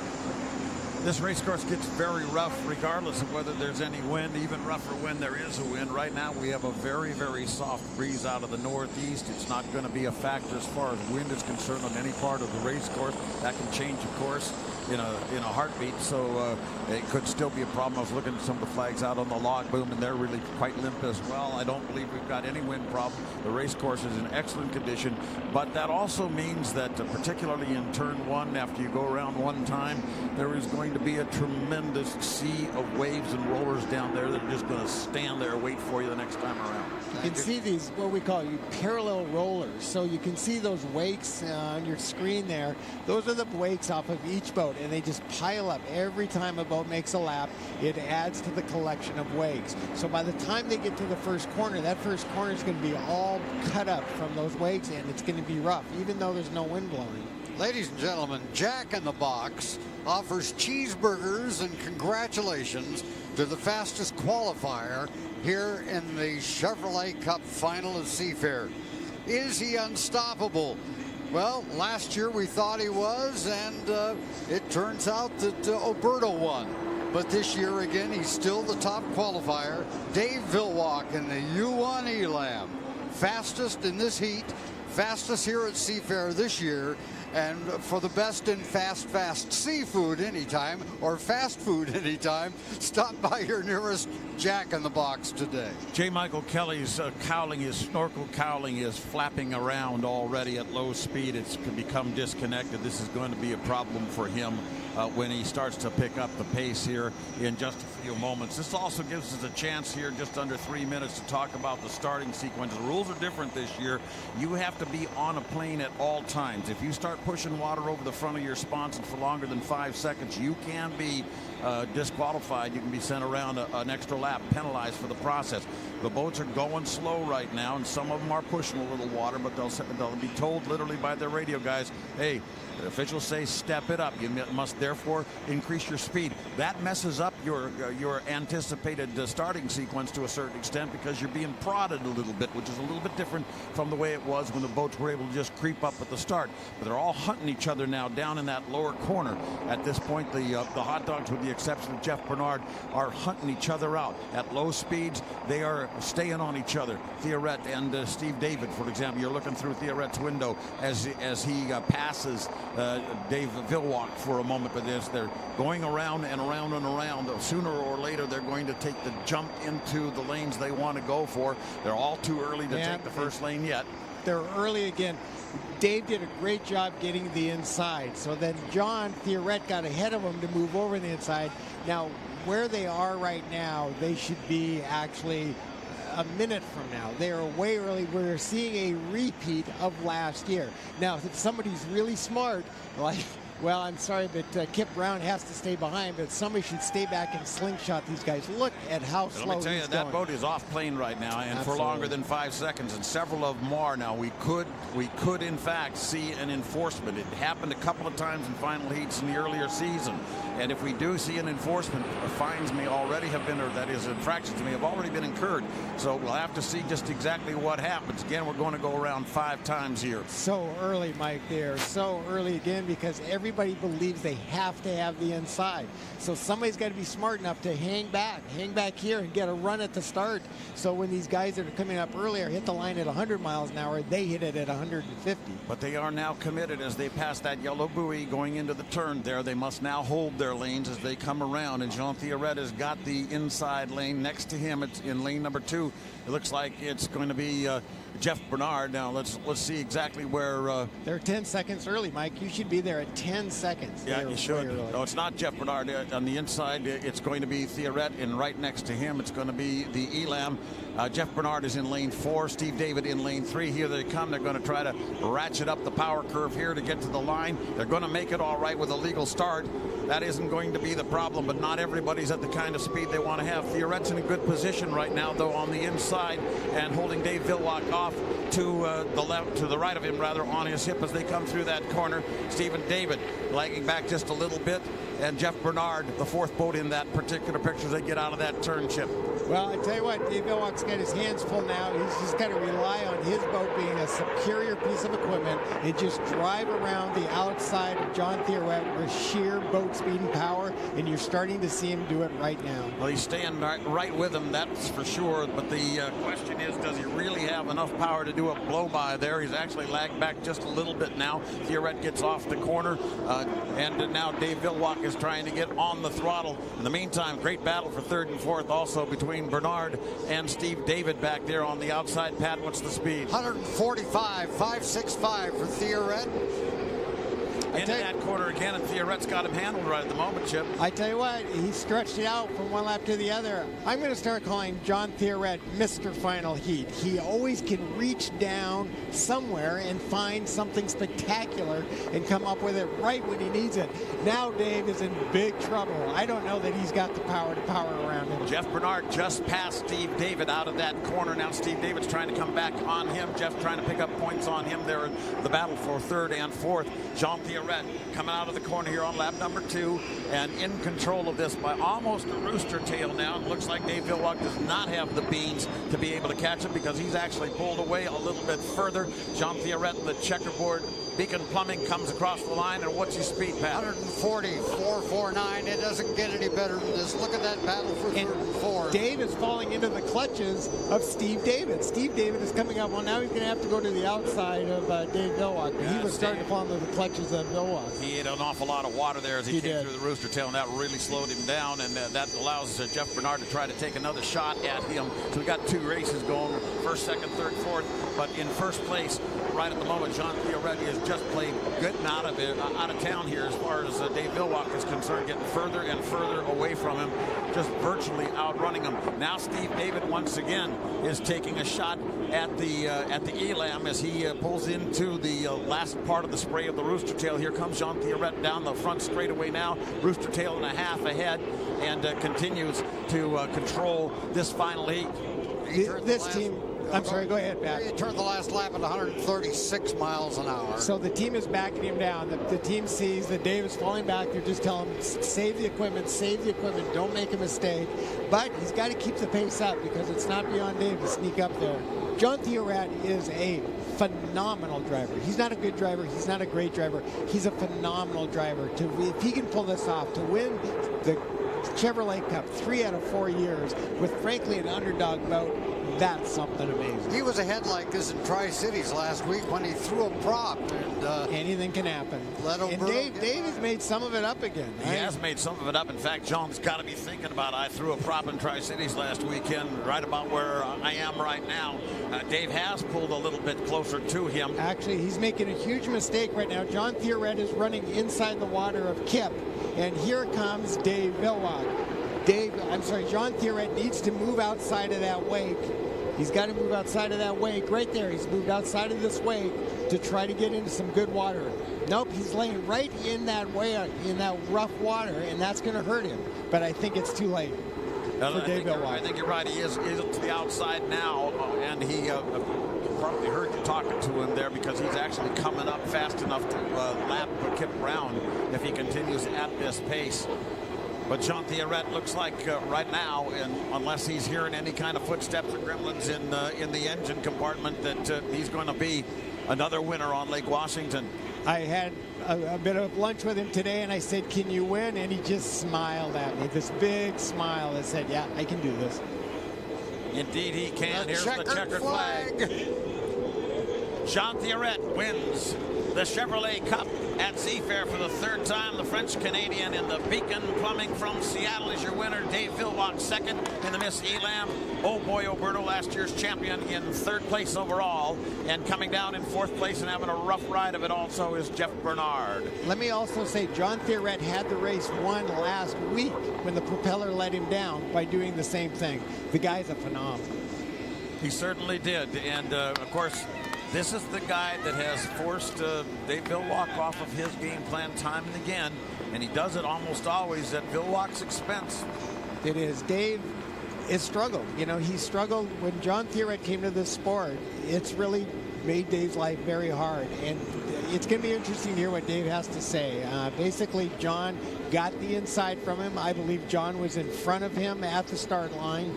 So, you know, John did a great job. It's going to be interesting to hear what Dave said. Let's look at the start and see where John was in relationship to Dave. So here they come. That's John Thierret on the inside and Dave Villwock, I believe, right next to him. Steve David is just outside. And Steve David's lane 3. You can see that John Thierret got on the accelerator early, and here is the start line right there, and he's going to get there before Dave Villwock. Now that's the cardinal sin for somebody, is don't let a guy be inside of you, and if he is inside of you, don't let him be to the line before you. And nobody jumped. Let's take a look at that clock.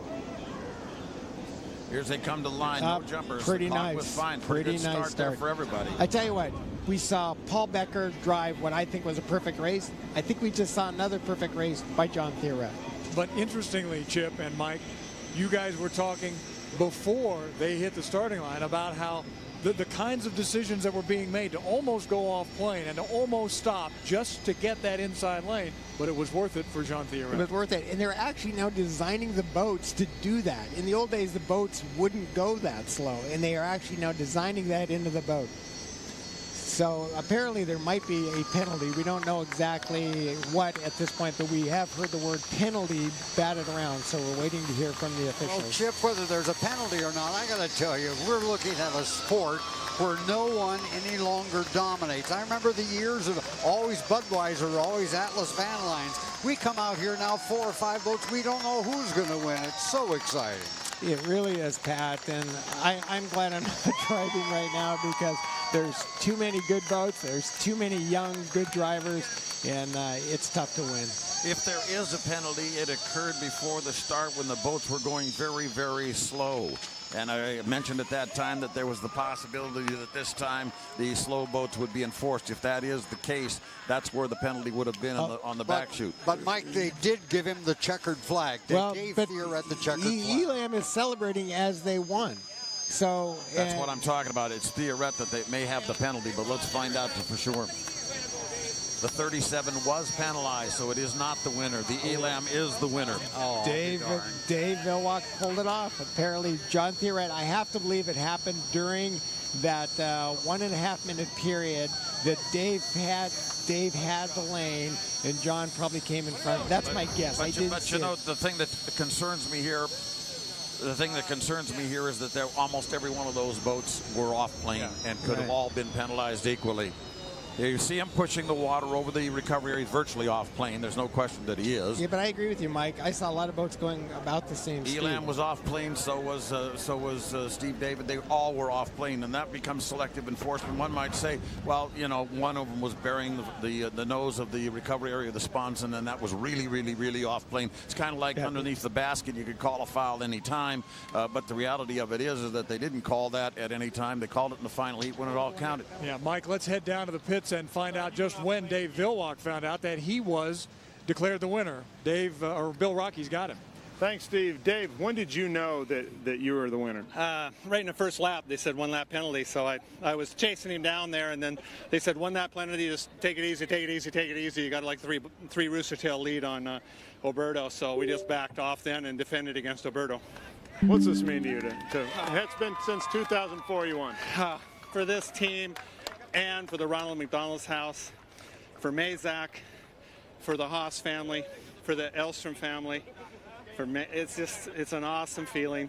Once again here in Seattle, you know, they worked really hard this week, and the crew did a lot of things in between to what they thought the boat needed for Seattle, and they were right. And we came up with an awesome combination. It was going to be hard to beat today. And then I had the confidence to go out and stick it in places I haven't had the confidence to go into for a couple of years. Had there not been a penalty, would you have driven this differently?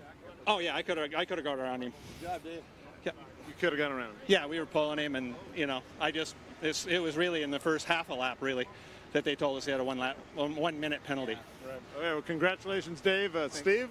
Dave Villwalk pretty happy right now. All right, Bill. Now a 9-time winner on Lake Washington is Dave Villwalk. And the man who ran a great race but now finds out he's been penalized and he does not win is with our guard Swanson.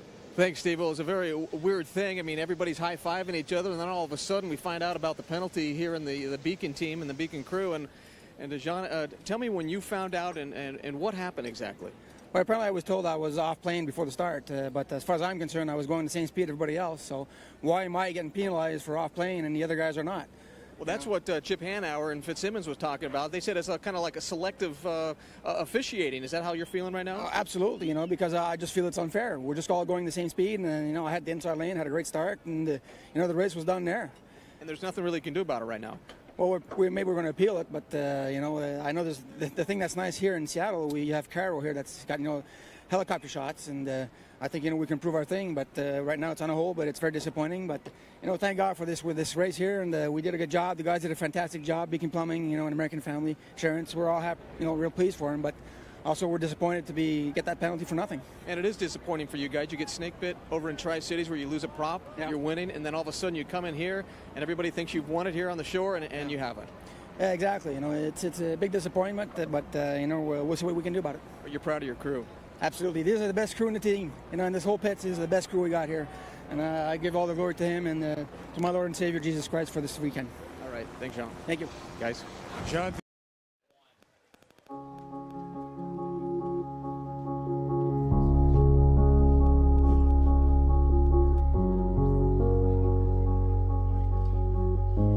Put it in words, man.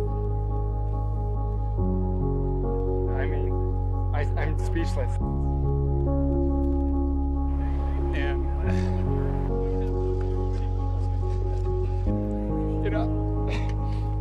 Traveling George, you did it again. Oh, man. Wow, that really puts it into perspective what this Gold Cup means to drivers. It's their Super Bowl. It's their Indy 500.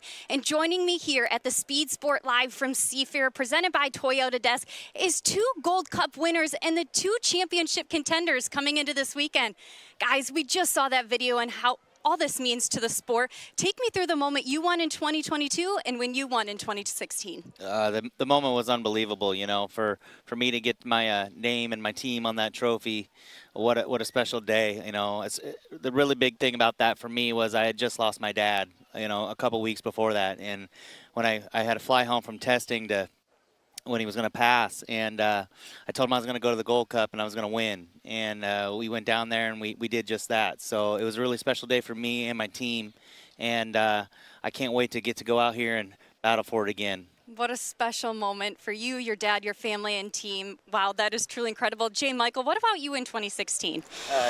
Like Corey said, just one of those special moments growing up as a child, just living this sport and just wanting to be a part of it, and then to find yourself doing the thing that you most wanted to do, and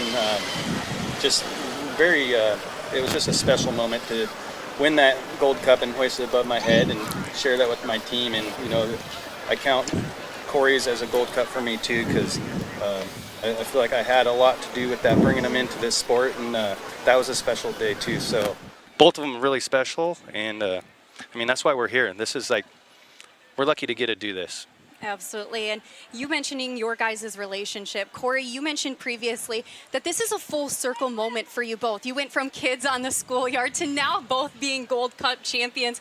Take me through that relationship. And just like you said, it's a win for you both. Yeah, we've known each other since we were in kindergarten. So we've kind of grown up with each other, and, our entire lives. We're 44 now. So it's been, a lot of years. But we've had a really good friendship. His dad is like a dad to me, so we grew up just hanging out and doing this, and I grew up going to the races and helping him, and then finally got to drive one of their boats when we were older, and that's what got me hooked. And I bought my own boats, and one thing led to another, and now we're here. He's been here for a long time, and he did help me.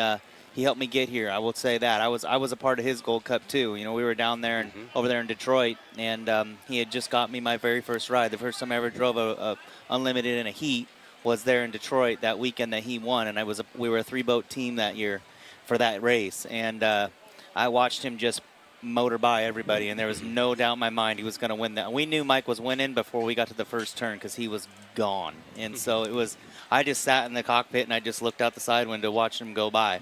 So I was screaming and hooting and hollering for him. But we've known each other, our families are close, and look what we get to do. I mean, we do this every day, and that you can't ask for anything better. So it's really cool.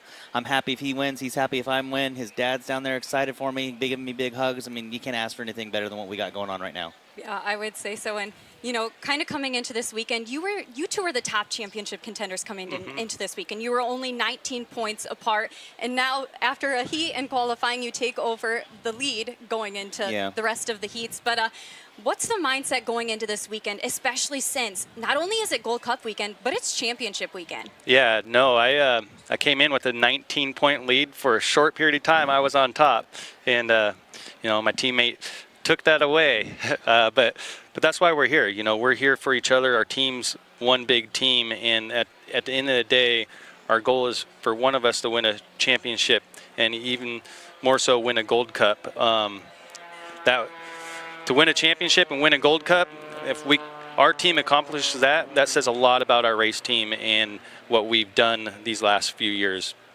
And talking about the team aspect, you know, you guys are very close. Your team has definitely shown what it can do out on the water. And Corey, you said earlier that you made some changes, and it definitely paid off in that heat. Yeah, we did make some changes. You know, we knew yesterday where we were and where we wanted to be, but we also looked at the schedule, looked ahead, and saw that we wouldn't have the time to make a change if we ran what we ran the day before. So we made the change, went ahead and with it, and rolled the dice to see how it would do in qualifying. Did all right, didn't do what we wanted to do, but the focus was actually the heat. So we made the right choice going to where we went, and couldn't be happier. I was able to get out there and get the lead and just hold everybody off, you know. So the next heat, you know, the next set of heats, you know, we did our draw, and Mike's got a tough draw. So, you know, we're going to have to get him in the inside and really, you know, get him a good start. And me, same thing, but, you know, I'm more worried about his heat right now. He's got the heavy hitters in his heat. So it's going to be a tough one, but that it is what it is. I mean, that's our draw, so we'll take it, and we're going to see what we can do with it. Well, although a team effort, I look forward to seeing you guys both duke this one out on the water, and we'll see in the end if one of you guys can come home with your second Gold Cup. But guys, if you're watching at home, make sure you stay tuned to Speed Sport Live from Seafair, presented by Toyota, for all the H1 updates you need and more.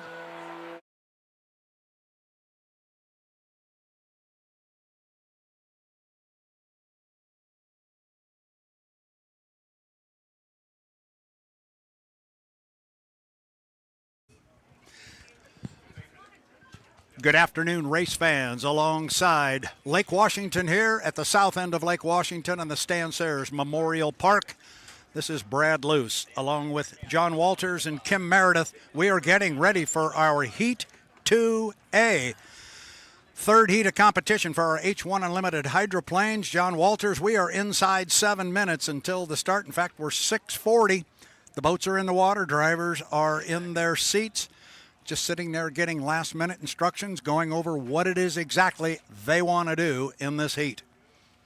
Conditions look really good right now with that break for the air show and all. Gave the lake a little bit of a time there to, you know, lay those rollers down and flatten out a little bit. So this next heat should be really good as far as the water conditions are concerned. It should be really good as far as the competition is concerned, too. It's going to be a barn burner. Yeah, we've got a lot of speed in this one. We'll take a look at the boats in this particular heat. J. Michael Kelly with a third-place finish in our first heat. In the U8, the Beacon Electric, he will be coming out. Also on the course during our Heat 2A will be Jamie Nielsen on the Legend Yacht Transport, presented by Old Cannery Furniture Warehouse. Jamie Nielsen had a good heat in that first run. That is boat number 11. Going to be joined by the Flavor Pack, the U40, Dustin Eccles. He had a second-place finish in his first heat. And then a boat that I think is very, very strong here this weekend. Unable to run down Corey Peabody in the first heat of the day, but he's got a quick one, and that is Andrew Tate in the U91, the Goodman Real Estate. We are 5 minutes and 25 seconds from the start of our Heat 2A.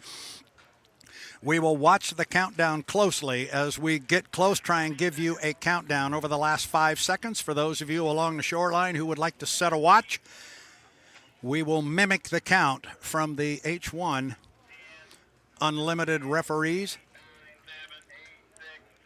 5, 4, 3, 2, 1, mark. 5 minutes until the start of our Heat 2A. That is the 5-minute mark. Boats can now release from the pit area and come out on the race course. And once again, here is who will be racing in our Heat 2A.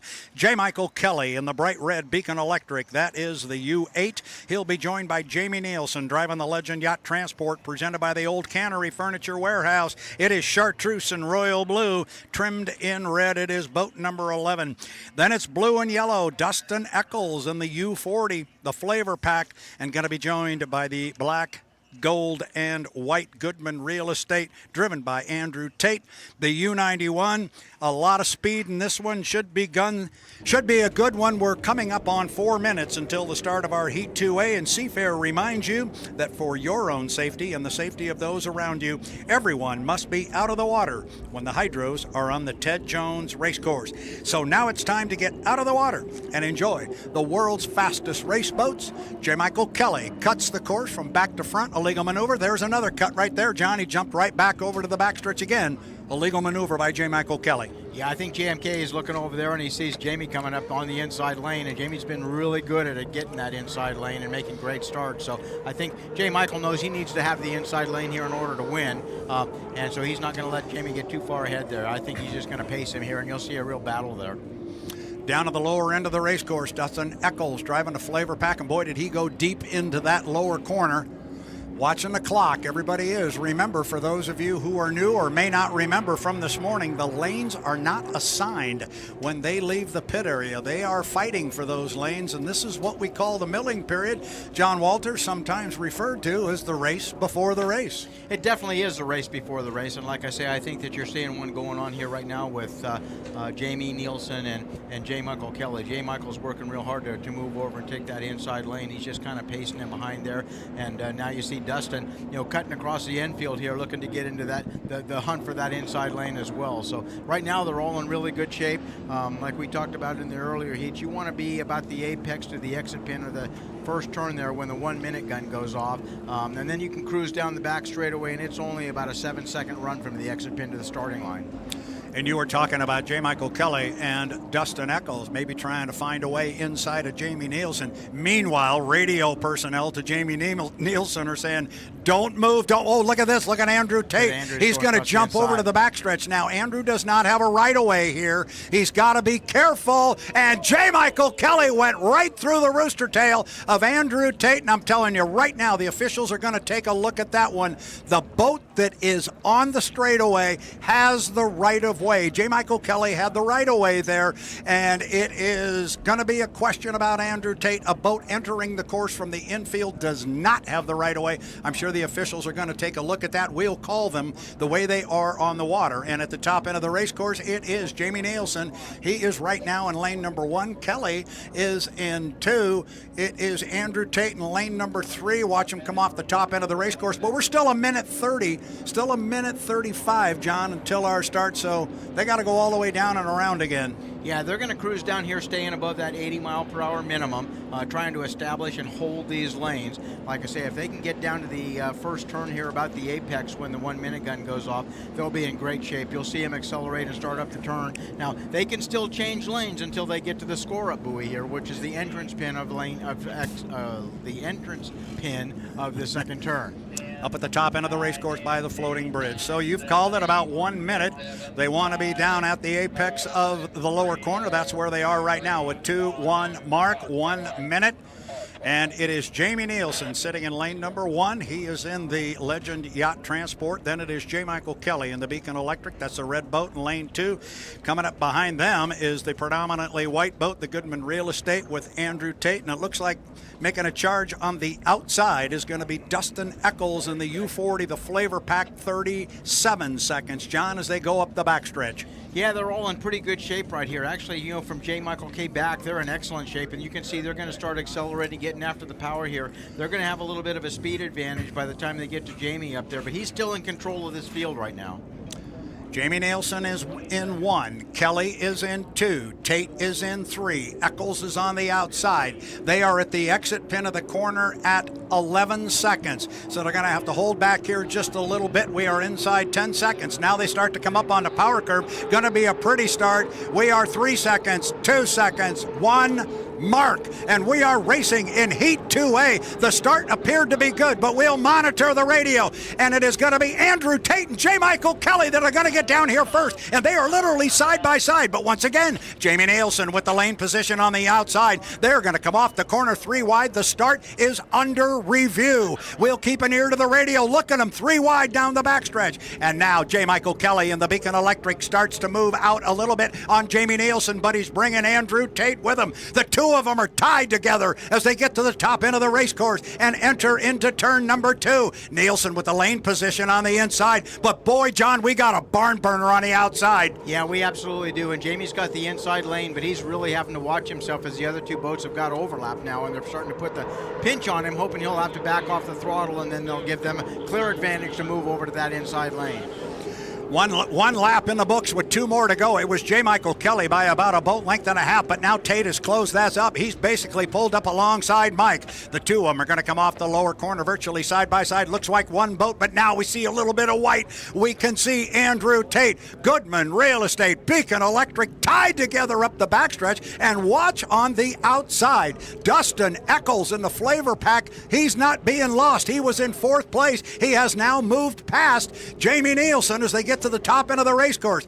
Dustin Eccles driving a mighty big race course, but our leaders still tied together as they come down to put 2 in the books, John.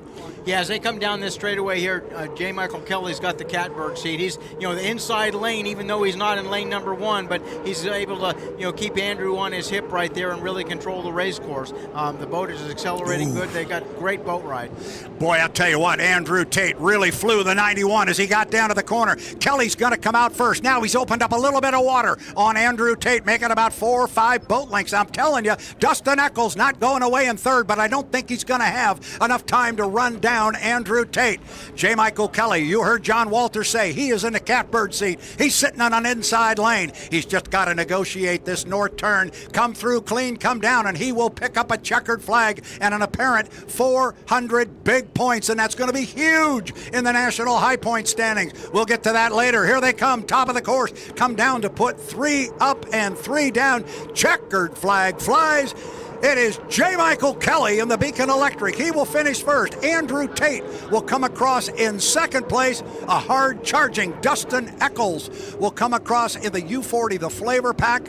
And Jamie Nielsen, he will come down and finish in 4th place. He had that lane on the inside, but boy, it didn't take long for Kelly and Tate to move out on him. And like you say, then it got tight in there for Jamie, and they were holding him on that inside lane, and it's just tough to do.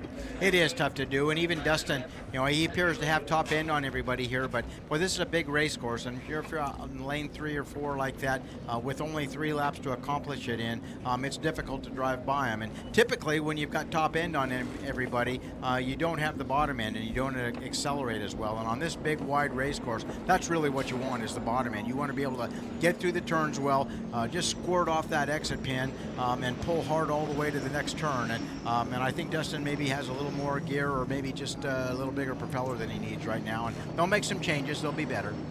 And we want to remind all of our fans that these results are unofficial.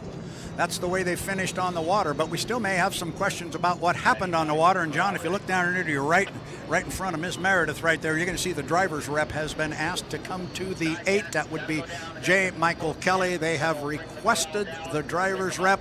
I'm going to let you explain kind of how that works and what that all means, but I have to think that has something to do with that incident with Andrew Tate before we went racing. You bet, and absolutely, that's exactly what that means. And the drivers, amongst themselves, they will elect a driver's representative. Typically, the driver's representative is a former driver, or in some cases, even a current driver who's not, driving a boat this weekend, but is intimately familiar with the rules and what it's like to herd one of these things around a race course.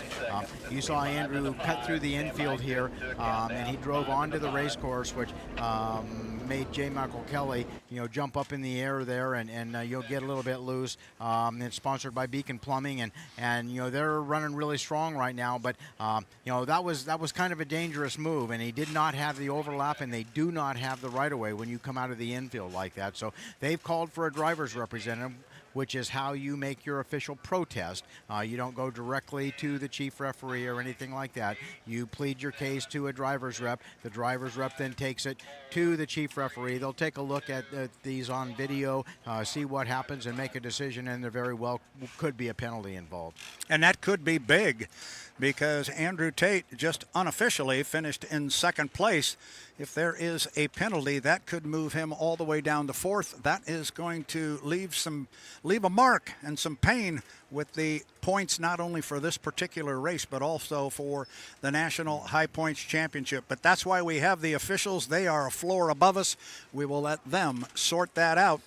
In the meantime, again, really good racing on the water. We had two boats tied together and a couple of guys who know how to handle their race boat, and they put on a great show. They did put on a great show, and it's a good show for the fans. It's good for the sport, and it's certainly good for Mr. Bill Cahill and that Beacon Plumbing and Beacon Electric boats, as they're running really well here right now. And I think that it's a wonderful thing, that they're running well here.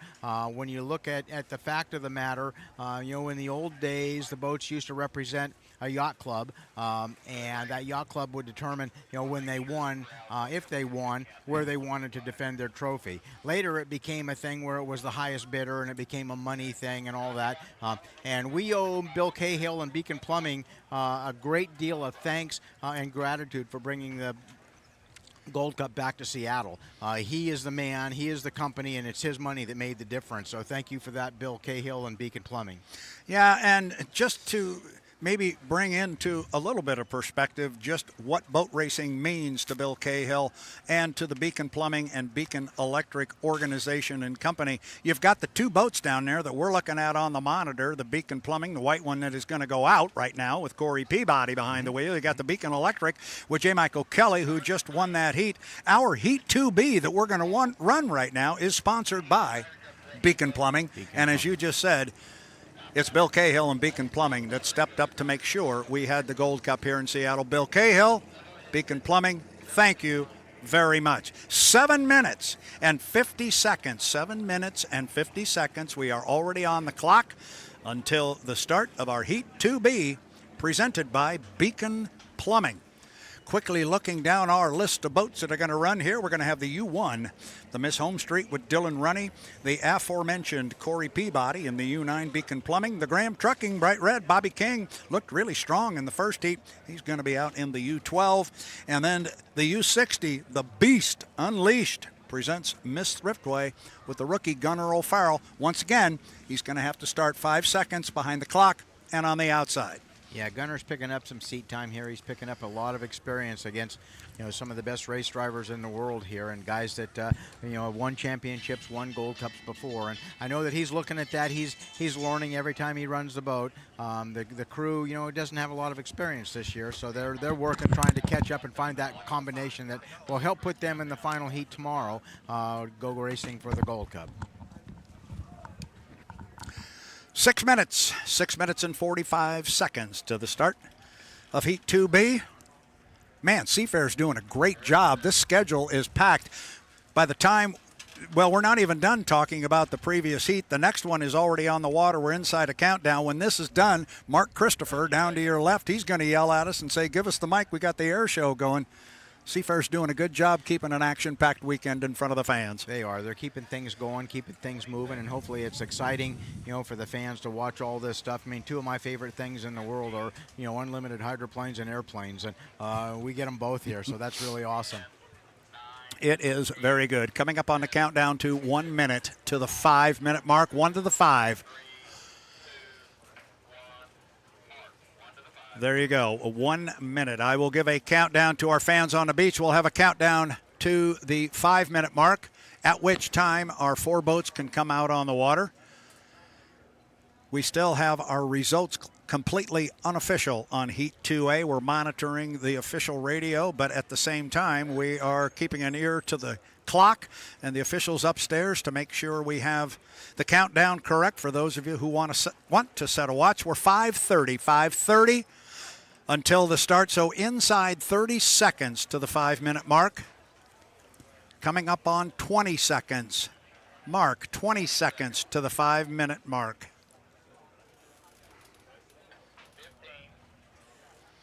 Coming up on a countdown from 10 to the 5-minute mark. 6, 5, 4, 3, 2, 1.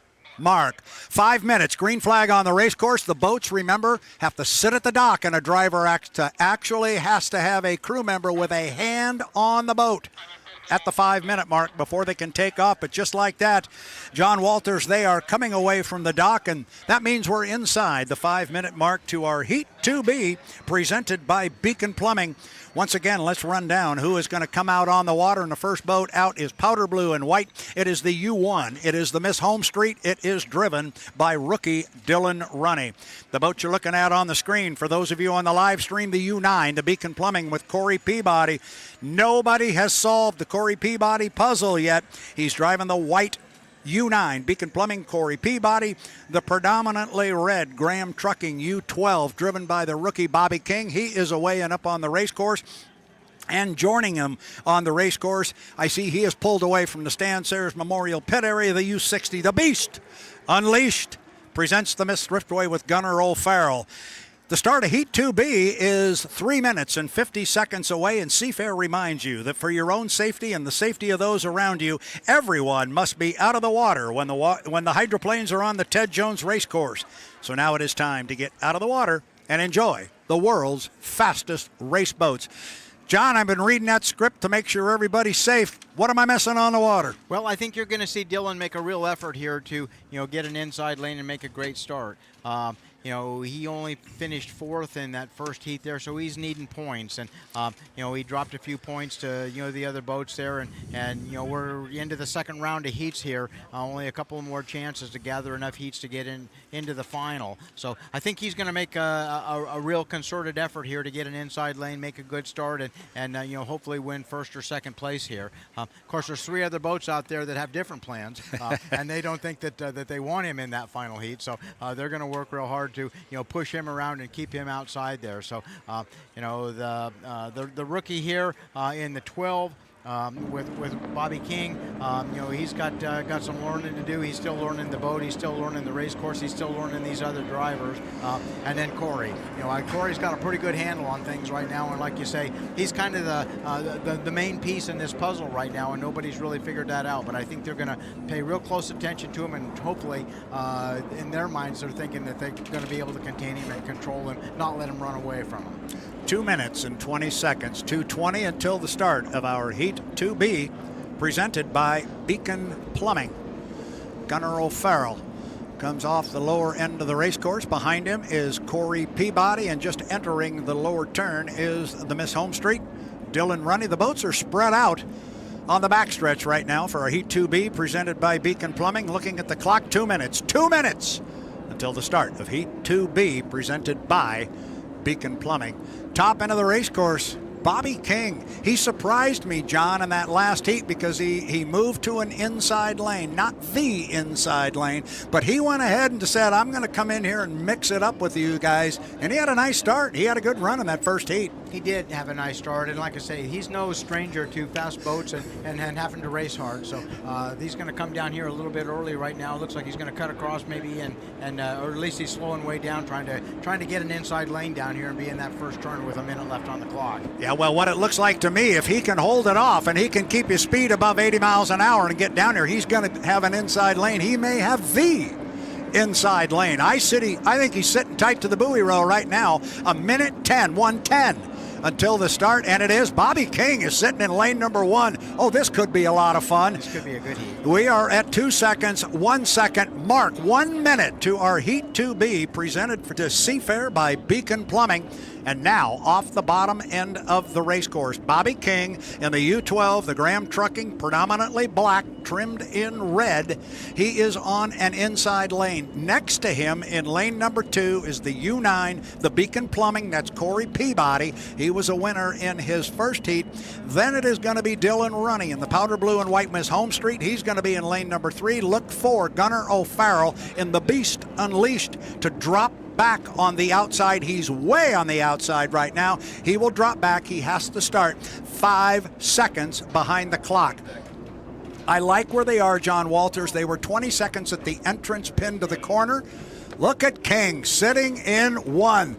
I like it. Now, Dylan Runny, he's out in front of everybody, but he's not going to have a lot of boat speed. We are coming up inside 5 seconds. We are 3 seconds, 2, 1.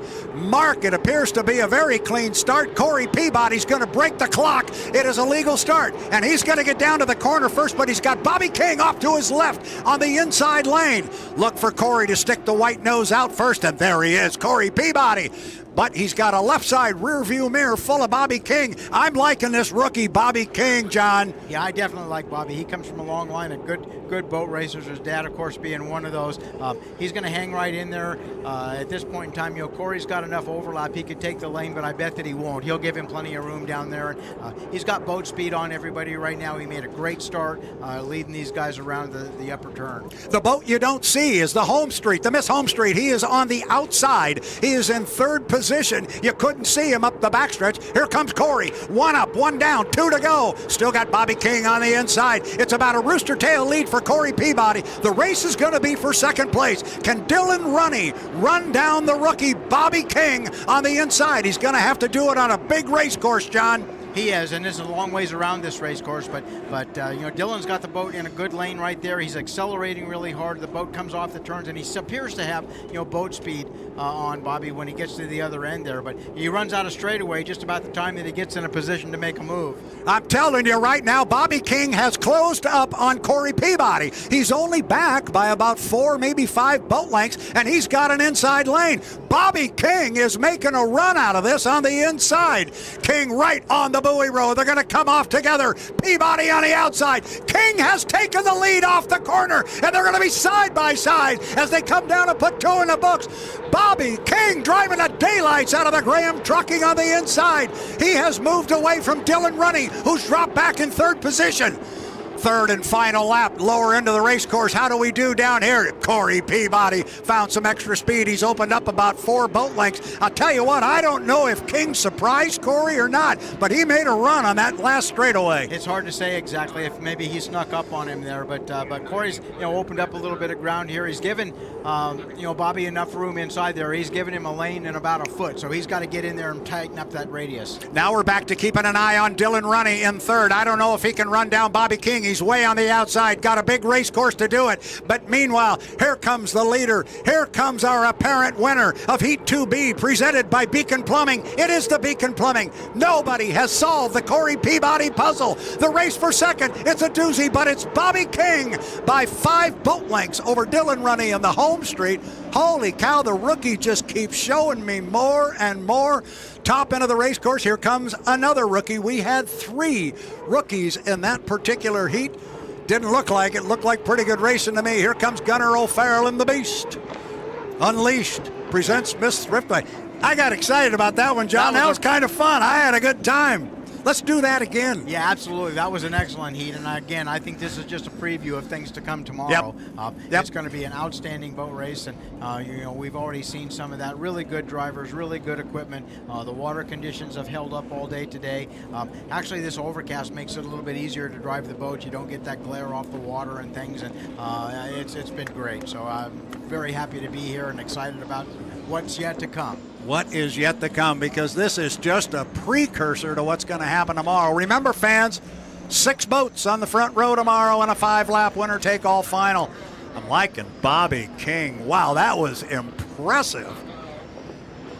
The results are unofficial, but Corey Peabody once again comes home in an apparent first-place position. It'll be 400 more points. He would be in very good shape. But Bobby King, if it holds, John, he just picked up 300 big points if he can get through tech inspection. He did, and Bobby did an outstanding job of driving the boat there. I mean, when Corey was close to him and he came up on the inside, Corey gave him a lane, but he didn't give him any fudge factor. And you know, Bobby had to absolutely maintain his lane, run a nice clean arc around there without bleeding off any boat speed, because he was still in the race at that time. Am I right if I say Corey Peabody gave him a lane, but he didn't give him any more? They defined the lane as 30 feet, so he gave him 30 feet and a couple of inches. Yes. Is that a show of respect for Bobby King and how well he handles his race boat by Corey Peabody? Absolutely. I think it's a respect for both. You know, Corey is a good driver. He's a clean driver. He doesn't make many mistakes. He's not going to put himself or you know, any of the other drivers in any kind of danger if he can. And he was looking for the advantage there. They got a lot closer than I think Corey maybe realized it. By the time his spotters, you know, let him know, hey, you know, Bobby's rolling up on you here. He had to get down there and take control of that turn again. So I like it. I'm going to jump all the way back to our Heat 2A that was run prior to that, because our first and second place finishers on the water, J. Michael Kelly in first place and Andrew Tate, the Goodman Real Estate, in second place, both have cleared tech inspection. Excellent. So that's really good news for J. Michael Kelly in the Beacon Electric. He picks up 400 points. And apparently so did his teammate. And we're looking right at Corey Peabody as the family's right there to meet him. You get the obligatory bottle of water, and then somebody comes and shoves a microphone in your face and you start talking. But that's what they do, and they're all great about it. That's actually my favorite part of the whole job. I love walking up and down the dock, especially in Tri-Cities like last week. And they're all very gracious about taking the time to talk to the people and talk to anybody that comes up with a mic, the press, the media. They understand. They know the game. It's all about being people-friendly and sponsor-friendly, and they're very good at it. So Corey Peabody, winner on the water in Heat 2B. So let's take a look at the schedule. Not you, Kim Meredith. You keep looking for some clearing on these tech trucks. You're on top of all this.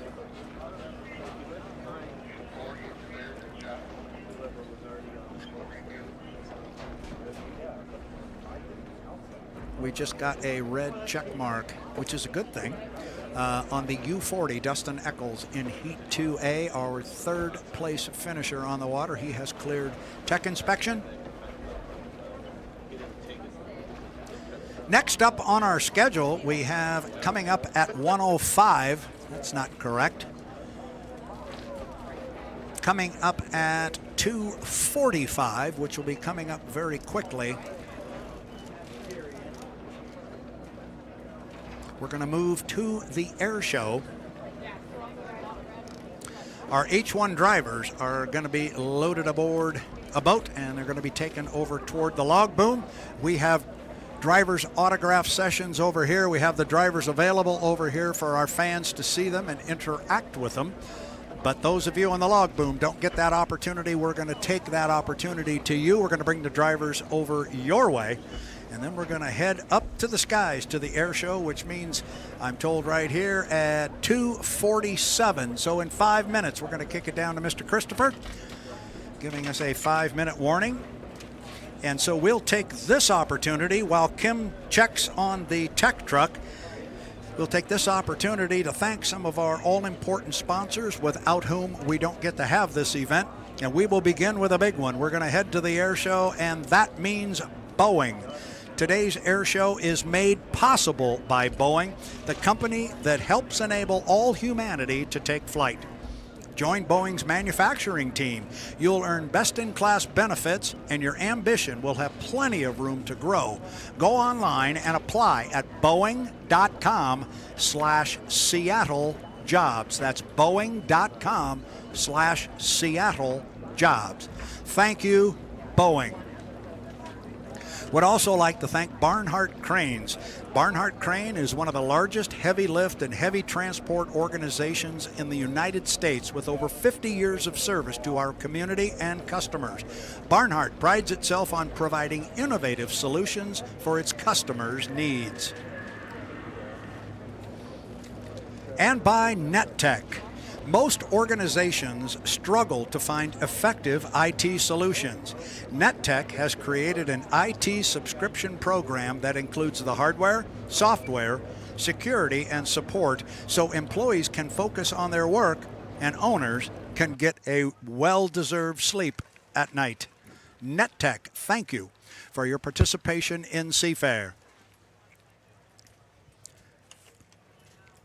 Seafair would also like to thank HomeStreet Bank. HomeStreet Bank is your local community bank offering high-touch, personal service to families and local businesses. Stop into a branch next week to visit with a friendly banker and find out why there's no place like HomeStreet. And by Bell Harbor. Greetings, Seafair.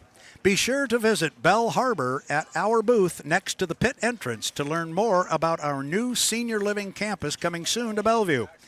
Ask us about our distinctive assisted living and memory care communities and how you can receive $10,000 by joining our Founders Club. $10,000, Kim. That's a chunk of change. Also like to thank the folks at the Tulalip Resort Casino. John, when all you want is everything, immerse yourself in Washington's premier gaming destination with AAA and 4-diamond accommodations, a full-service spa, top-notch entertainment, and award-winning restaurants. Thank you, Seafair, to the Tulalip Resort Casino. Lastly, Seafair would like to thank the Seafair Boat Club, and I don't know if you know just how much the Boat Club does, but let me tell you, they are integral to this event. Seafair thanks the Seafair Boat Club for its help in putting on the HomeStreet Bank Cup. The Seafair Boat Club is a volunteer organization that helps plan and put on the water-oriented events of Seafair, including the Milk Carton Derby, the Seafair Holiday Cruise, and the HomeStreet Bank Cup and APBA Gold Cup hydroplane races. If you would like to join the Seafair Boat Club and volunteer your time and talent helping Seafair put on these events, stop by the Message Center in the pits and find out about membership in the Seafair Boat Club. Thank you from Seafair. Now it is time to turn the tables down to the end of the table to Mark Christopher. Mark, we've been looking at the water. Time to look at the sky. What do we got coming?